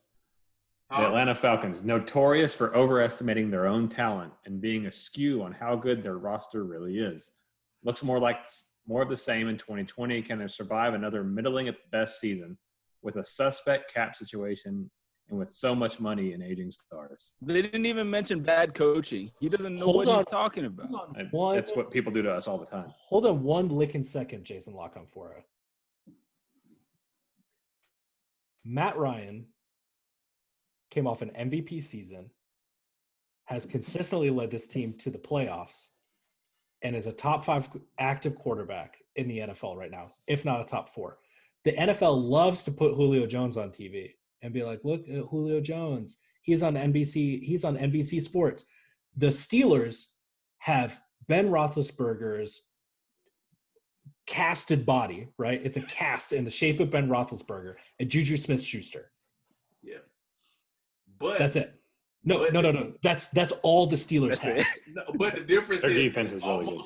They went 8-8 with 2 terrible backup quarterbacks playing all season. And like what's his name probably had his best coaching season of his career. Mike Tomlin probably did his best coaching last year. He's a great coach. Right, but you're not the Steelers. The Steelers are going to compete for the Lombardi Trophy in a division with the Ravens. You're actually going to get a competent quarterback back is why people have high hopes for them potentially being a contender this year. But Roethlisberger's hasn't been a competent quarterback, really, a game-changing quarterback in years. But as far as their defense was good, and they have pieces on the offense. You just need somebody who's not trash at quarterback. No, like the Chicago Bears, like the Chicago Bears, right? A team that has an incredible defense and pieces on the offense that just needs a capable quarterback. But I don't think their receiver core is as good as the Steelers. Their offensive line isn't as good as the Steelers. Who are the receivers on the Pittsburgh Steelers? Who are the receivers? You got Juju Smith, James Washington, Deontay Johnson are the top 3. But they also added Eric Ebron. You got better tight ends. And I mean they got 2 or 3 solid tight ends. I mean and then you got what's the running back? James Conner. James Conner, he's nice. So they have some pieces. They need a competent quarterback to put it all together. That's what I'm just. They don't have that. Like I said, I'm not this guy. Oh, screw it. I'm saying from an objective point of view, this is what they see. They say, is that objective or is that subjective? Assuming that Ben Roethlisberger's corpse is still good. But if Ben Roethlisberger plays decent. He's not going to play decent. 5,000 yards. Well, he's only 2 years removed from a 5,000-yard season. But if you Ben Roethlisberger can't play 16 games in a season. But if he does, how many games has Matt Ryan missed in his career? Like 4. Okay. How many winning seasons does Matt Ryan have in his entire career with the Falcons? Well, he's been with us for 12 years. How many winning seasons does he have? Probably like 7 or 8. How many playoff appearances does he have? 7, I think. 7 playoff appearances. Okay. How many of those playoff appearances came with teams that were less talented than this? 2008? All but 2 of them. 2011, where we had to go draft Julio Jones after we lost to the Giants, right? Oh, 2012, where we're starting Asante Samuel and Dunta Robinson, and we had the Mike Nolan defense, another dirt cutter situation. But I mean, even still though, I think we had a legit thought of how we wanted to run things back then. So it was Michael Turner heavy. We're gonna run the ball, run it down teams' throats. We're going to control the clock, keep our defense off the field. Now it's kind of we don't want to throw the ball a lot. We need to get the run game. We don't have the identity like locked down that we had back then. In 2012, we made it to the NFC Championship game, should have won, and then would have gone on to beat the Baltimore Ravens on a dirt cutter coached offensive system with a Mike Nolan coached defense. And you're telling me that Matt Ryan And Julio Jones can't drag this team with Calvin Ridley, with Hayden Hurst, with all of the weapons that we have on the offensive side of the ball. They can't screw around and get to 9-7. Jason Lockcom says we're going to be lucky to make 8-8. I have them at 7-9. Like I said, I personally, I said 10-6. So, but like I said, objectively, I can see why other people, because I talk to people who aren't Falcons fans all the time. So I get a lot of people's opinions on what they think the Falcons are. Now, I think a lot of them. Opinion on the Falcons is more subjective because everybody likes to always think the Falcons aren't good. And this is where I want to go to finish this out. I think because I think this is going to be a continuing thing that we're going to talk about. But here's what I want to bring this up. The national media is horrible to our team. Atlanta, period. Right, but we're talking about the NFL, right? The national media is terrible for Atlanta, the Falcons, until they get to the Super Bowl. And then all of a sudden they're like, oh, that's right. They have really good play. Now they love to take our players, right? They love to take Julio Jones and put him in commercials, and they're like, look how cool Julio is. But they crap on the rest of the team. Now, here's Matt Ryan shaving. Yeah.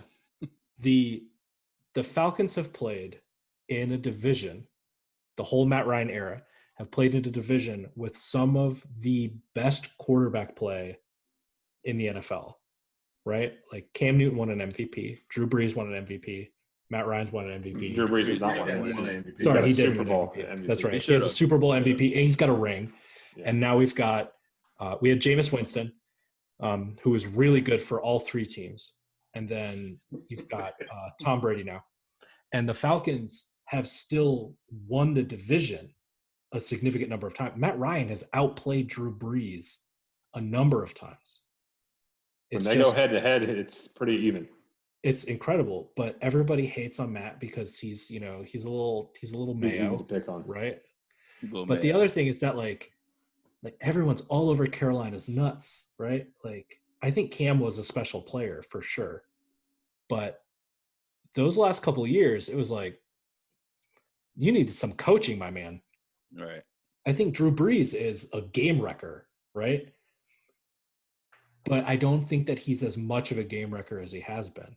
The problem is that here's my question for you, and I want just a really quick answer.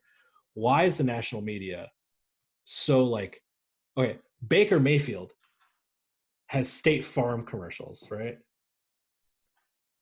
And can't win. Jeez. He can't win. You know what I mean? Like, why is the national media so bad on the Falcons? Is it because we don't have any big personalities?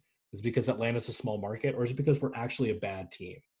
Because there are a lot of really bad teams that have really popular players and everyone likes to go, oh my God, this year is the year that I don't know, who sucks?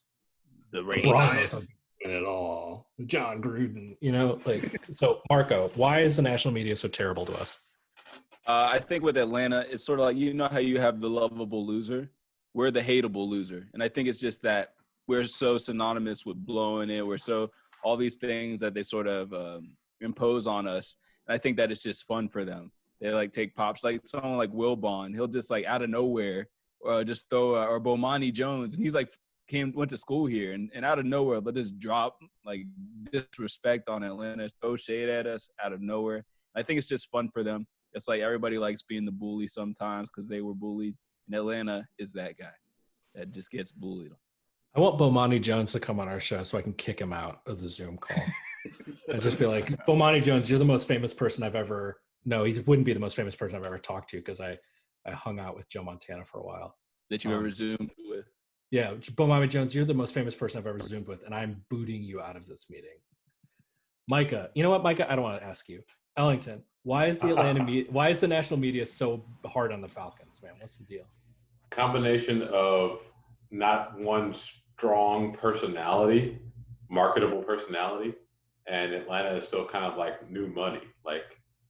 You're not Atlanta's not New York, Atlanta's not LA, and because it's not like a city that's been a big deal forever, then It's not welcome to the party ready. That's it. Ryan, why are they so mean to us? I'll ask y'all a question to answer. How many times have y'all gone to parties or sports watching events or anything like that, and there's people there that are making comments about how Atlanta teams suck? It's like, oh, the Falcons are terrible, blah blah blah blah. I bet they're Matt Ryan sucks and things like that. Pretty much everywhere you go, right? Even though at that time we could be 12-4 in the NFC Championship game on our way to the Super Bowl, and people are still making comments like, "Oh, the Falcons are awful." It's because we do it. The entire city does it, so we allow the national media. Many out of towners here, though. You think that has? Yeah, I mean, we are a melting pot, and we have so many people here that aren't actually true Atlantans, but we allow everyone else to do it to us because we do it to ourselves. I think maybe growing up a Cubs fan was really good for me in that regard, because none of the teams, and a Bears fan, right? None of the teams that I rooted for, with the exception of the Bulls, ever won anything.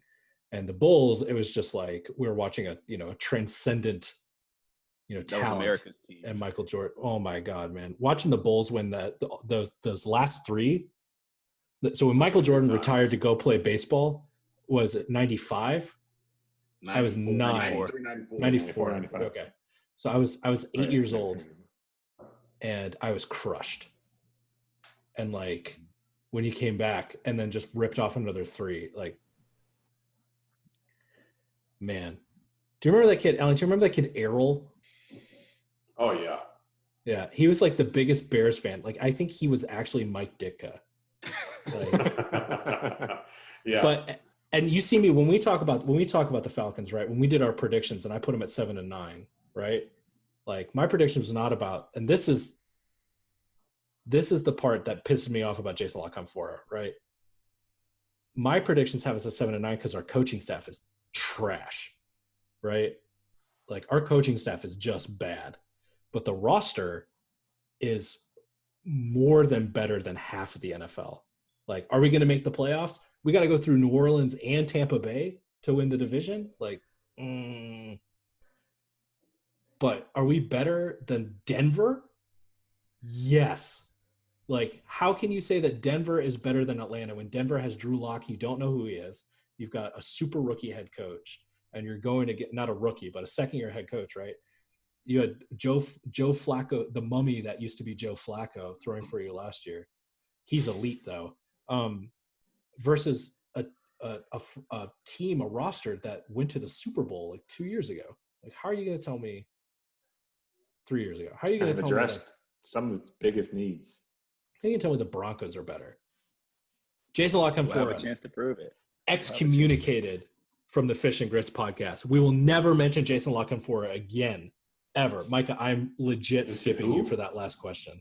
Thank you, Ellington. No, screw it. I'm taking my chance. All right, so moving on. Take these. Y'all don't want to hear genius work. All right, Micah. Go to timeout.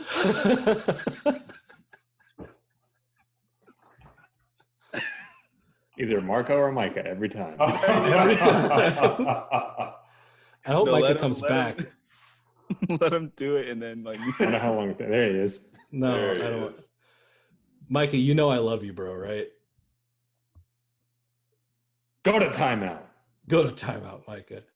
Micah, we love you. We really do. I was about to send you a picture of my taint. Oh, God. No. This is a family show, Micah. We're on a PG-13 podcast here. You can edit that out, but tank kids. His tank. His tank. Okay, so the assignment I gave you guys. Okay, so we're up against it. I want to get most of our stuff in. So the Premier to the right if we need to. The Premier League is about to start group training activities again in the next couple of weeks, right? They're going to try to finish their season, which should have ended last week. They're going to try to finish their season out so Liverpool can actually win the championship, which breaks my heart. But they're going to play in empty stadiums. So the German soccer league, the Bundesliga, did this past year, and it's really weird. I don't know if the Bundesliga is on Fox. So if you're looking to see a preview of this, you can go on Fox Sports and watch the Bundesliga. It is so weird watching sports with no fans. Like it's insane. And the Premier League does this sometimes where they'll play behind closed doors, but they won't broadcast it. But this year they're going to broadcast it. Now they're worried about the atmosphere being weird. So their suggestion is they're going to use artificial. They took a page out of the book of the other Roddy White on the Falcons. They're going to use artificial crowd noise. See what I did there? Artificial crowd noise and virtual fans in the stands at some of these stadiums. What is your idea of how to replicate the game day scenario in any sport without fans, like the game day feel in any sport without fans in the building? How would you do it, Marco? Well, so when I was watching the WrestleMania, and I was like, this was before I saw like the NFL draft put up all the screens with the fans. That's what I was thinking they should have done, just like sort of have. But maybe you would have to like just tarp all the seats with a green screen, then maybe like just superimpose fans. Oh, LED. Yeah. The most expensive fan base ever. Or just do it the video game way. Just have it like, like Madden or something. And just, cardboard cutouts. Just everyone's like, Rah. everyone's wearing the same shitty jerseys. This needs to be our banner. All of us doing that. Ellington, how would you replicate the game day experience with no fans? Ooh, let fans attend via Zoom meeting, and then you're getting my real response in real time. You can like project it up on the Halo board at the Benz. Yeah. Have everybody up there. Boo! Boo! Throw it to Roddy Shanahan, you coward. That's right. Ryan, how would you replicate the game day experience with no fans? Have some type of way that fans can log in to a website and like either like a cheer or, have a limited range of effects that, when the game's going on, they hit it and it ties into the PA system or something where they play like, cheering or something like that. That's the closest I could think. Sort of like the Nike Run app when you're running and someone's like, "Yeah, go you," and it like cheers at you. Yeah. So I mean, and the more people that cheer, the louder it gets. I like it. So it would be super quiet for Falcons games. Micah, how would you replicate the game day experience without fans in the stands? Have a giant Zoom call. All fans call into the number, cheer, boo, whatever you got to do. God, that'd be chaotic. I have a different idea. So I don't want to replicate the game day experience at the stadium. I want to replicate it for the fans at home. So my app is called the Game Day Experience app. You go in and you fill out a profile. You answer some questions about what you like and dislike about game day and stuff like that. And the app automatically matches you up like Uber with other people that match your profile. So you have the annoying guy who all he does is heckle and scream and curse, even though you have your kids with you. The people who get up and down and go to the concessions all the time. Oh, God. The sweaty guy, like you have all of those. You have like a set of like 8 people that you then Uber each other or like Tinder each other together so that you can remember what game day is like at your home in Section HD. That's my idea. I personally don't care about the stadium experience because so many people are terrible. Yeah. So like if I watch it, I've got a decently sized TV. I got Ben & Jerry's in the freezer. You know what I mean? The Mercedes-Benz, the Atlanta United, or the Mercedes-Benz concession prices are pretty good, right? Yeah. But like if I'm like watching a Braves game, come on, man. You get a Modelo out of the fridge. Who in here actually prefers going to the game over watching on TV by show of hands? Atlanta United games. Football. Yeah, well, yeah, that's the only one. But like NFL. Oh. I'd rather watch at home. Well, it depends. It depends on what a season. Maybe once. I will say that when I went to that 2012 NFC Championship game, that was a different kind of feeling in that building, in the dome. The closing game, the one to close down the dome. Yeah, now, like special games, that's something else. Well, But I'm just talking about, between week 1 through 16 or 17. But like I remember, what game was that? When me and you went to the Houston Florida State game, our seats were so close. Yeah, you actually could like see what was going on. I got to see Jalen Ramsey blitz on his own for no reason. Yeah. And blow that game. I mean, I won't say that going to, I definitely prefer being at home and watching the game, but I don't think that should devalue. I think that there's definitely a good experience going to the stadium, especially if you have a good seat. There's one game that I want to go to for the Falcons every year, and that's the Saints. That's it. Especially when my mom used to get tickets, and they'd be on like the 50-yard line on like the third row. Dollar, I think he came to a couple of those with me. We were close enough that I was yelling at Matt Bosher, and he like turned around. We went to the Saints game in 2012. It was January 2012. Jessica was pregnant. I think that was the game, and she was close enough, and I was yelling at Matt Bosher that Matt Bosher turned around and like kept like checking her out, like looking at her. And I wanted to be like, "Shut up and punt, Bosher, you stupid jerk." Micah just sent us a text in the group chat. He said, "Just watched every Mike Thomas snap. Here's an interesting tidbit. If you remove all slant, in-out routes, and bubble screens from his stats, here are his 2019 stats. 12 receptions, 161 yards, and 2 touchdowns. Michael Thomas is overrated. Go away, Michael Thomas. Go away. Wait, slants, outs, and bubble screens, and that's his stats? 12 receptions, Without them? 161 yards, and 2 touchdowns. That's wild. Michael Thomas will never be an elite wide receiver until he gets a cornerback fired. And that's all I have to say about that. Wow. And you said that, Micah?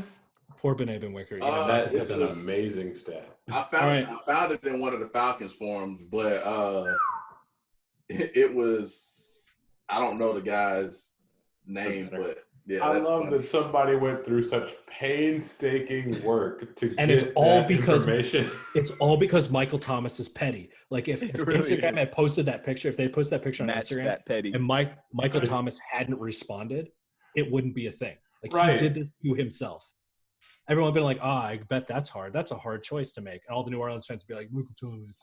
But like he got involved, and now random people on Twitter are like, People with Right. podcasts in Atlanta. I got podcasts in Atlanta. Panda. All right, let's move it on. This is the segment that I was most looking forward to. We're gonna take a break from the sports talk. I want to talk about the worst Justice League. Okay, so I gave you guys an assignment. I wanted you to look through the pantheon of DC superheroes. I wanted you to create the worst Justice League you possibly could. When I was talking to Ryan and Micah yesterday, we were doing our mic check. We decided that we would include one female because there's always Wonder Woman. Ellington didn't get those notes, so he's exempt from that. But I did 5 members of the Justice League. I'm going to go first. I'm going to tell you about their powers. These are actual comic book characters, superheroes that have either starred in their own comics or had a prominent place in another comic in the DC universe. So this is my worst Justice League. The Red Bee. He has a stinger gun and no superpowers except that he can train bees as his sidekicks. Pretty lethal. So he's a beekeeper with a pistol, not murder hornets, just like bees. One sting bees. So all you need is all you need is like a can of Raid. And like for him too, right? You spray him in the face with Raid and he's like blinded, he can't get to his gun. You spray all his bees and you hit him on the head. My next character is Rainbow Girl. Oh. Rainbow Girl has an aura that can change colors based on her emotions. That's her superpower. That's it. Mood ring. How about you made the most sexist female superhero ever? Like you just like you had it's embarrassing. My next guy is Doll Man. Doll Man can shrink to 6 inches, but retain all of his strength. So he can't even get a small. He's not even as small as Ant-Man, right? He's a 6 inches tall, like an action figure, but he has the same strength. But that's it. That's all of his powers. I don't see how that's good. Then I've got Matter Eater Lad. Damn. You had that one too? He was my number one. His superpowers, he can eat and ingest any matter. Did you read why? Yeah, there was like a freak accident or something like that. Their entire species were poisoned because of the food sources they were eating. So they had to develop the ability to eat anything. And so my number one, my leader of my worst Justice League is a guy named Friendly Fire, who can shoot energy bolts out of his hands, but only at his allies. What?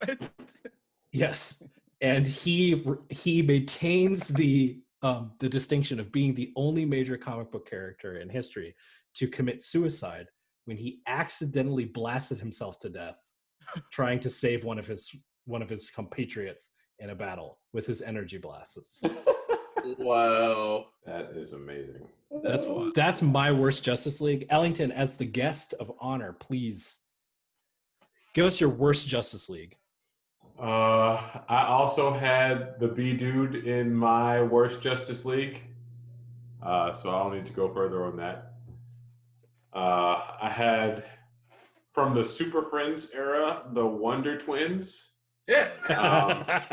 They combined their power rings, and one of them formed an animal, and the other one would always turn into something that was water-based.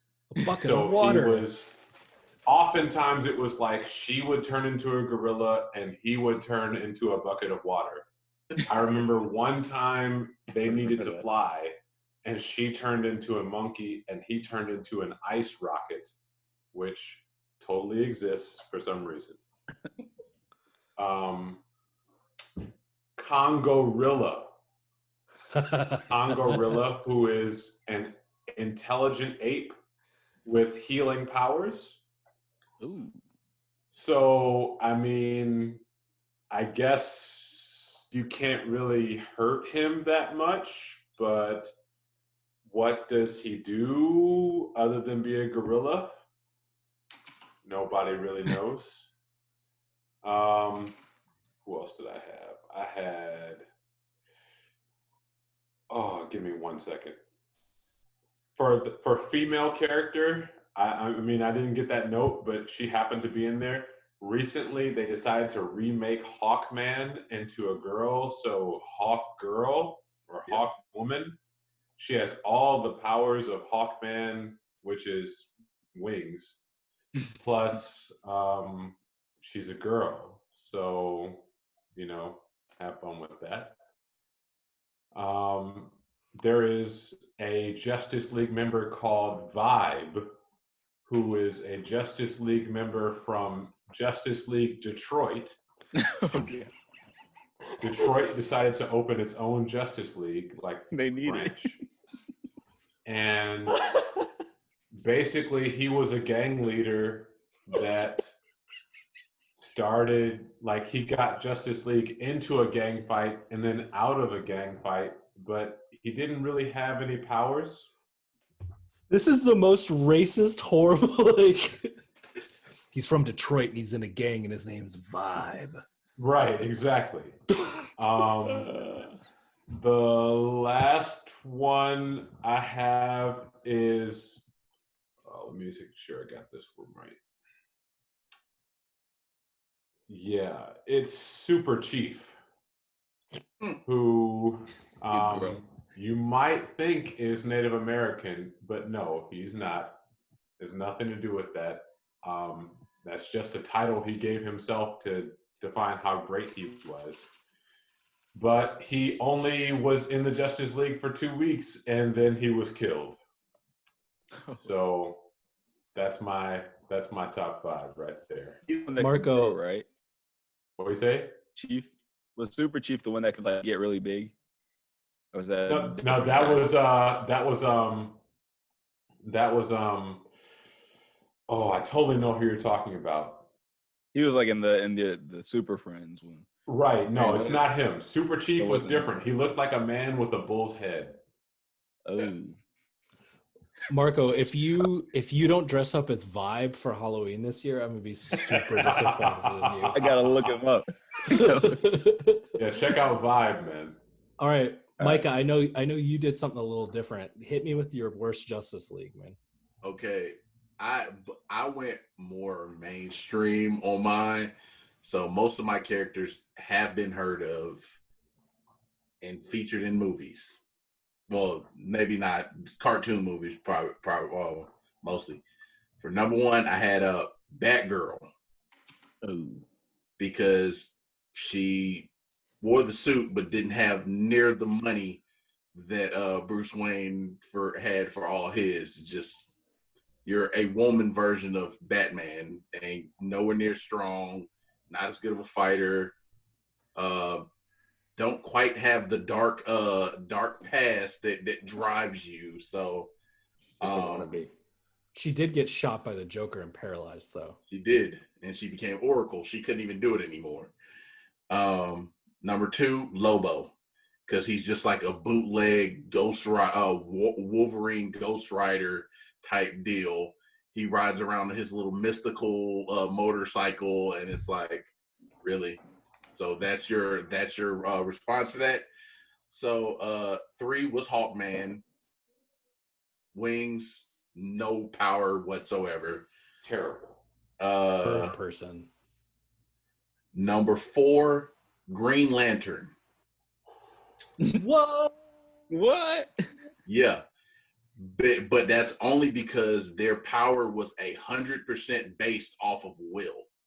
So basically, if you could beat them bad enough where they lose their will to fight you, well, that ring is useless. So Okay, I'll allow it. And the last one, John Constantine. Because you don't like Hellraiser? Huh? No, like John Constantine. He's in Justice League Dark, and he's like he can summon the dead, and he can do like mystical, magical powers and all this stuff. But it's like, all right, well, how is summoning the dead going to help you when you're fighting Dark Side or somebody like actual power? So okay. That was a A+ movie though, Constantine with Keanu Reeves. Yeah. They did a good job. A+. That was pretty Yeah. good. All right, Ryan, I'm gonna save you for last. Marco, hit me with your worst Justice League, man.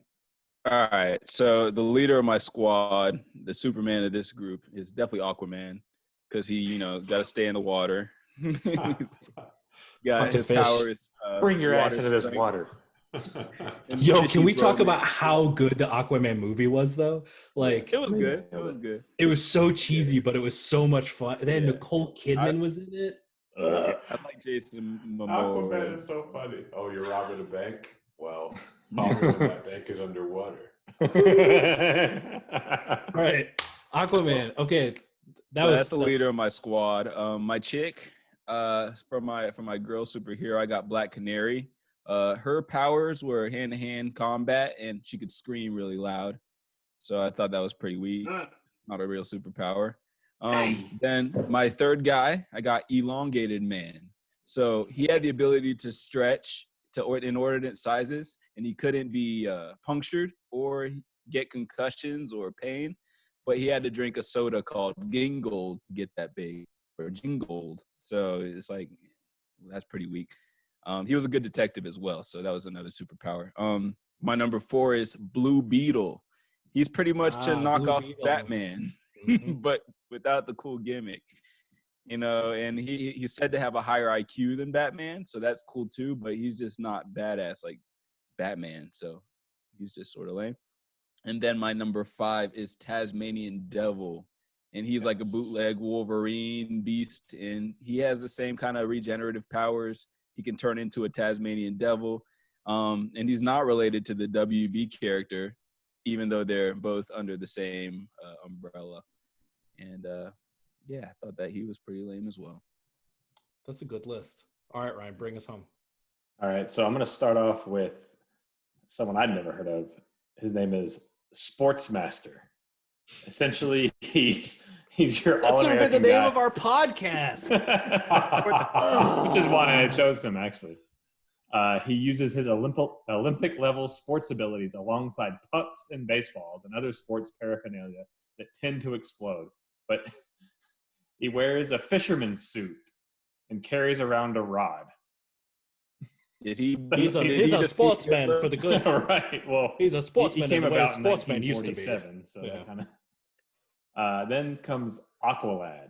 He's essentially just a really knockoff Aquaman, but a boy, and isn't nearly as awesome. He does all the things that Aquaman does, but not nearly as cool. Lad level. Now, here's my favorite of the whole list. His name is Prody. He's a shapeshifter. He can change his shape. He changes his form, but he can't speak or have any abilities other than low-level telepathy. His actual form is a giant mess resembling vomit. Low-level telepathy? So, Right. have you He ever could, seen suggest things to you? Have you ever seen Close Encounters of the Third Kind? And when he's building the giant mash of potatoes, that's what he looks like. What is low-level telepathy? You know, you think I'm talking to you. It's kind of like an itch in your brain. You're like, what is that? And then you just keep about. You know? Oh, I know. That's awesome. Yeah. Low-level telepathy would be really good for advertising. They're just like, You I'm want thinking Falcons Arby's. right now. Right. You can like knock things over in people's houses. Like, that's telekinesis. Yes. I was thinking about robbing this bank, but now I really want a Big Mac. Like, It's the first thing I would do is Who go left get these some mashed corporate- potatoes out here? some corporate sponsorships, man. First thing I would do is monetize that. We're in a market economy. All right, Ryan. Oh, God. Then there's the fiddler. He channels all his magic and special powers through his violin. ooh, He doesn't do anything else. And then the lady of my group is the looker. She can fly. I saw this one too. Yeah, she can fly around. She has super hearing and all those type of things. She can levitate, but she's just really vain too. She can't get over herself. She's hot.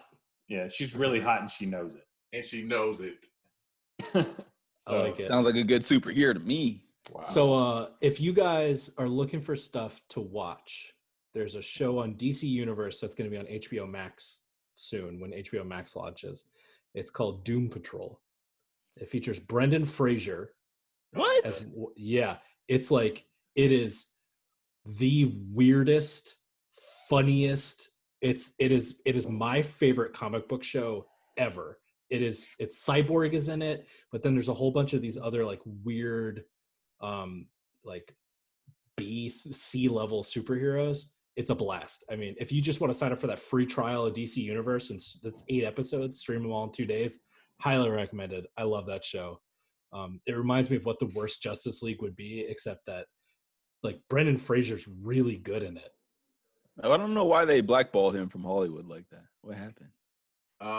That's for another podcast. I think Furry Vengeance pretty much killed his career. It wasn't that Looney Tunes movie that he did. It was a lot. I think that was kind of it. I think it was Furry Vengeance, where he was talking to animals the entire movie. Lightning round. We ready? Yep. Today's lightning round topic is the best fast food breakfast sandwich. I will go first. It's the Egg McMuffin, originally designed by Ray Kroc to be a eggs Benedict in a sandwich.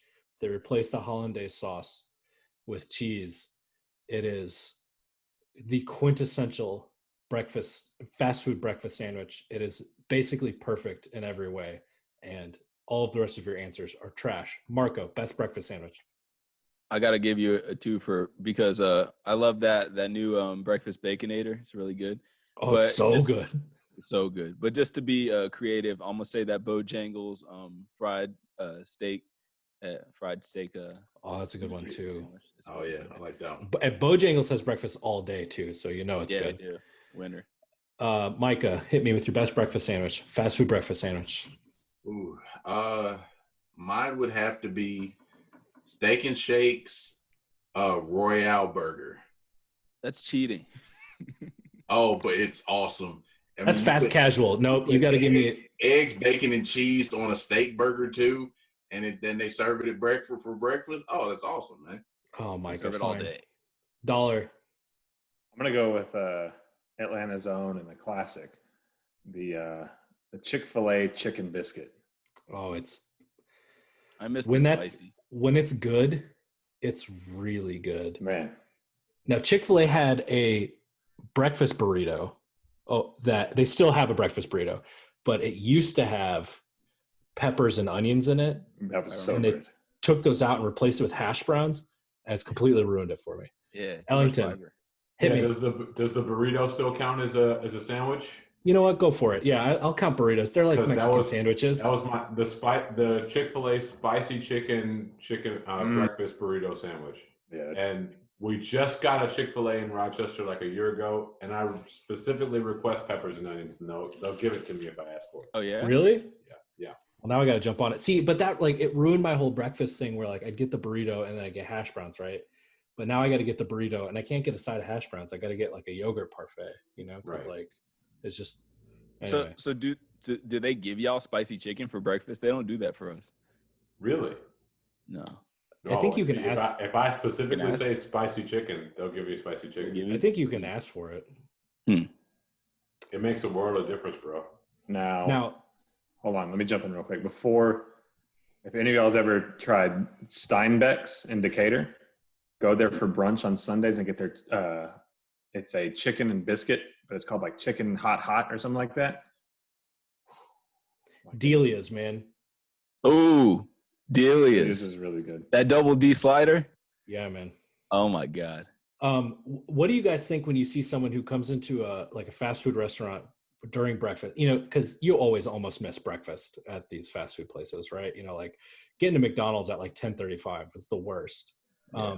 What do you think when you go into one of these fast food joints at 9:30 and somebody comes up and they're like, I want a Whopper? What do you think about that person? I've done that before. I just people who don't like breakfast food automatically go down a couple of chunks for me. You know what I mean? People who don't like breakfast food, I just don't trust them. I don't think there's anything wrong with breakfast food for dinner, but if you start flipping it the other way, it's I just don't really like weird. Breakfast. I'm I just don't really like you. To be fair, I was on CQ at the time, and I'd been up for 24 hours. But CQ. Do you feel the same way about there's a time where you can find breakfast entrees, but lunch sides? If y'all was just to get the burrito with the fries, do you feel the same way about that? I mess with the bacon, egg, and cheese McGriddle with a side of fries and a Coke. That's my stuff.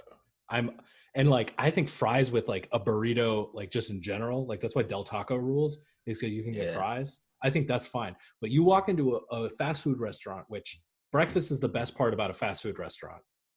That's it. You walk in and you're yeah, I know that you're serving breakfast right now and I could get a chicken biscuit, but I want quarter pounder with cheese. Right. You walk into McDonald's, you're I want a Big Mac at 9:30. What kind of life are you living that you want a Big Mac at 9:30 a.m. on a Saturday, my man? Extra large. You could get hotcakes. You get that hotcakes platter for $4. Oh, man, the hotcake platter. I pulled up to McDonald's. They told me that they're not doing all-day breakfast anymore. Well, the coronavirus has ruined everything for everyone, Marco. Yeah. Now, that Wendy's breakfast, the honey butter chicken biscuit. I'm good too. That's good. That's good. I got to redo that. We did that as soon as it came out, but we went to the wrong Wendy's. Oh. They jacked us up. It was all honey butter and no chicken. Wendy's is, for my money, and I think this is going to be a good thing for us to talk about in a later episode, maybe next week. Wendy's is, for my money, the least consistent fast food restaurant. And they from location to location. Yep. Yeah. They have like the highest peak. Like when they get it right, when they nail it, dude, it's like, but they are not consistent. Like, cause like, you know, there's like a bad Wendy's by my house, you know? So like we order it on like DoorDash, you know, they go to the bad Wendy's. I'm like, I know I'm not going to get the right food. And they don't go to the good Wendy's. Right. Oh, the one right in the corner. Yeah. Yeah. That one's terrible. I've been there. All right, cool. So last segment, let's keep it with food. What are your hidden gem restaurants in the Atlanta area? Ellington, I know Rochester probably has some cool ones, so you can hit us with Rochester if you want. I'm going to start my taqueria, Frida's Taqueria. It's in a shopping center over here in Lilburn. It's across from the Publix on Rockbridge. It used to be a book cafe, which was a Christian bookstore / cafe that has been out of business almost the whole time I've lived here. Frida's Taqueria is fantastic. They have elote. They have really, really good Tex-Mex food. The inside is painted all these like bright colors. One of the only places that you can get like the full line of Jarritos. It's my jam. If you're it's the first place that we got a burrito that Jackson ate. You got a steak burrito with a side of fries. It's money. So if you're ever up my way, I will get you takeout from Frida since we can't go to restaurants or we might die. That's mine. I'm going to hit Ellington first since he's our guest. Rochester, As Evi on Ridge Road, Turkish food, little place in the middle of nowhere. It is awesome. You got to go in there. It's the only, if you go in there, there's only Turkish people in there, but they'll welcome you. They make all this stuff fresh and delicious. Mwah. That reminds me of chapati or chapati. Chapati over in Patel Plaza in Decatur. When I called there and I ordered, and I gave them my order, I went to pick it up. The lady saw me walk into the door. She turned around and walked to the back and came out and brought me my food. And this has happened to me a couple of times. But on the ticket, it just said white guy. It's that kind of place. If you guys have never had a P-Day, then go do that like tomorrow. If there's a place where you can get a P-Day, it's like the Turkish version of a pizza. It's amazing. Amazing. That's on my list. All right, Micah, hit me with your hidden gem. So since you went Mexican, I'll go a different direction. It's a spot in Smyrna called Chef La's Fish Fry. Amazing fried fish. They do seafood boils. They do and smoked wings, and they make their own barbecue sauce, and it's amazing. That sounds good.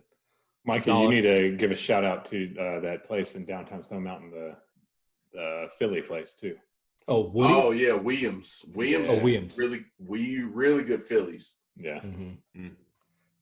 Mine's gonna be the Crossing in downtown Norcross here. Yep. Old historic Norcross. Probably the best for the buck steak I've ever had. You can get the same quality of steak, in my opinion, as you can get in the higher price steakhouses here in Atlanta that you're paying $100, $150 a steak for a fifth that price. Really, really good.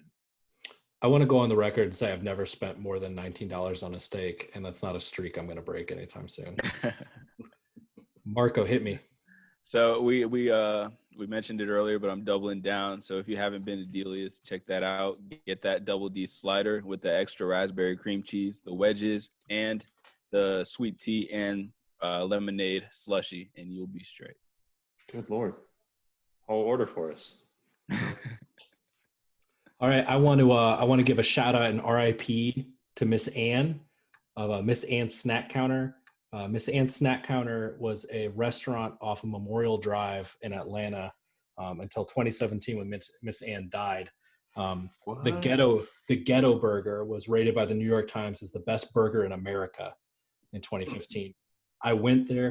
There were 6 seats inside. She was cooking on like household appliance stoves, you know, like in the back. She mixed powdered lemonade in an old mayo jar that she like shook, put out your paper plate and your plastic fork and stuff. We waited for 35 minutes and almost freezing cold temperatures to get in there. And she had, you know, like rules up on the the wall that she would just kick you out if you broke it. Like, you can't cuss, she would just kick you out.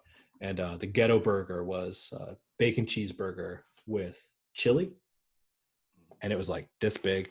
And I haven't experienced anything like that ever since. I didn't know she died. Yeah, 2017. I don't know what happened to the place. We can do some research, but that's my RIP for restaurants for the night. All right, guys. So we went about 2.5 hours. So we're doing pretty good. Total runtime, not counting the break. I just want to say thank you to my panelists. Thank you, Marco, Micah, Ryan, Ellington. Thank you for being our special guest panelist. Want to have a big shout out to Vitilas Juan Solano, the guy who does our intro and outro music. He's a fantastic musician. He's also a great graphic designer and a really good dude. You'll have his find him at his social accounts are at VITILLAZ. And if you're watching the YouTube version of this, we'll have his social stuff up, and I'll drop a link down in the description that wants the stuff. So, words of wisdom. Join us next time. We'll talk about what do you guys want to talk about next time? Micah, tell us why they hate Atlanta. Okay, yeah, Micah, close us out. Why does the national media hate Atlanta? Mainly because we're the perennial loser. Like and a lot of times when we do have something good like Deion Sanders, we just say, oh, well, we don't want to pay him. So between that and, I mean, like I said, it's just we always seem to choke whenever. I thought you had a good answer the way you. Yeah, bro, you got to close on positive, man. Man, I thought he was going to say the hate us because the anus. Yeah. Nah, the hate us because the anus. The hate us because the anus. All right, this has been the Fish and Grits podcast. Thank you for listening, liking, subscribing, rating. If anyone out there likes any of it, hit us on our social accounts. Thanks a bunch. We'll see you next time.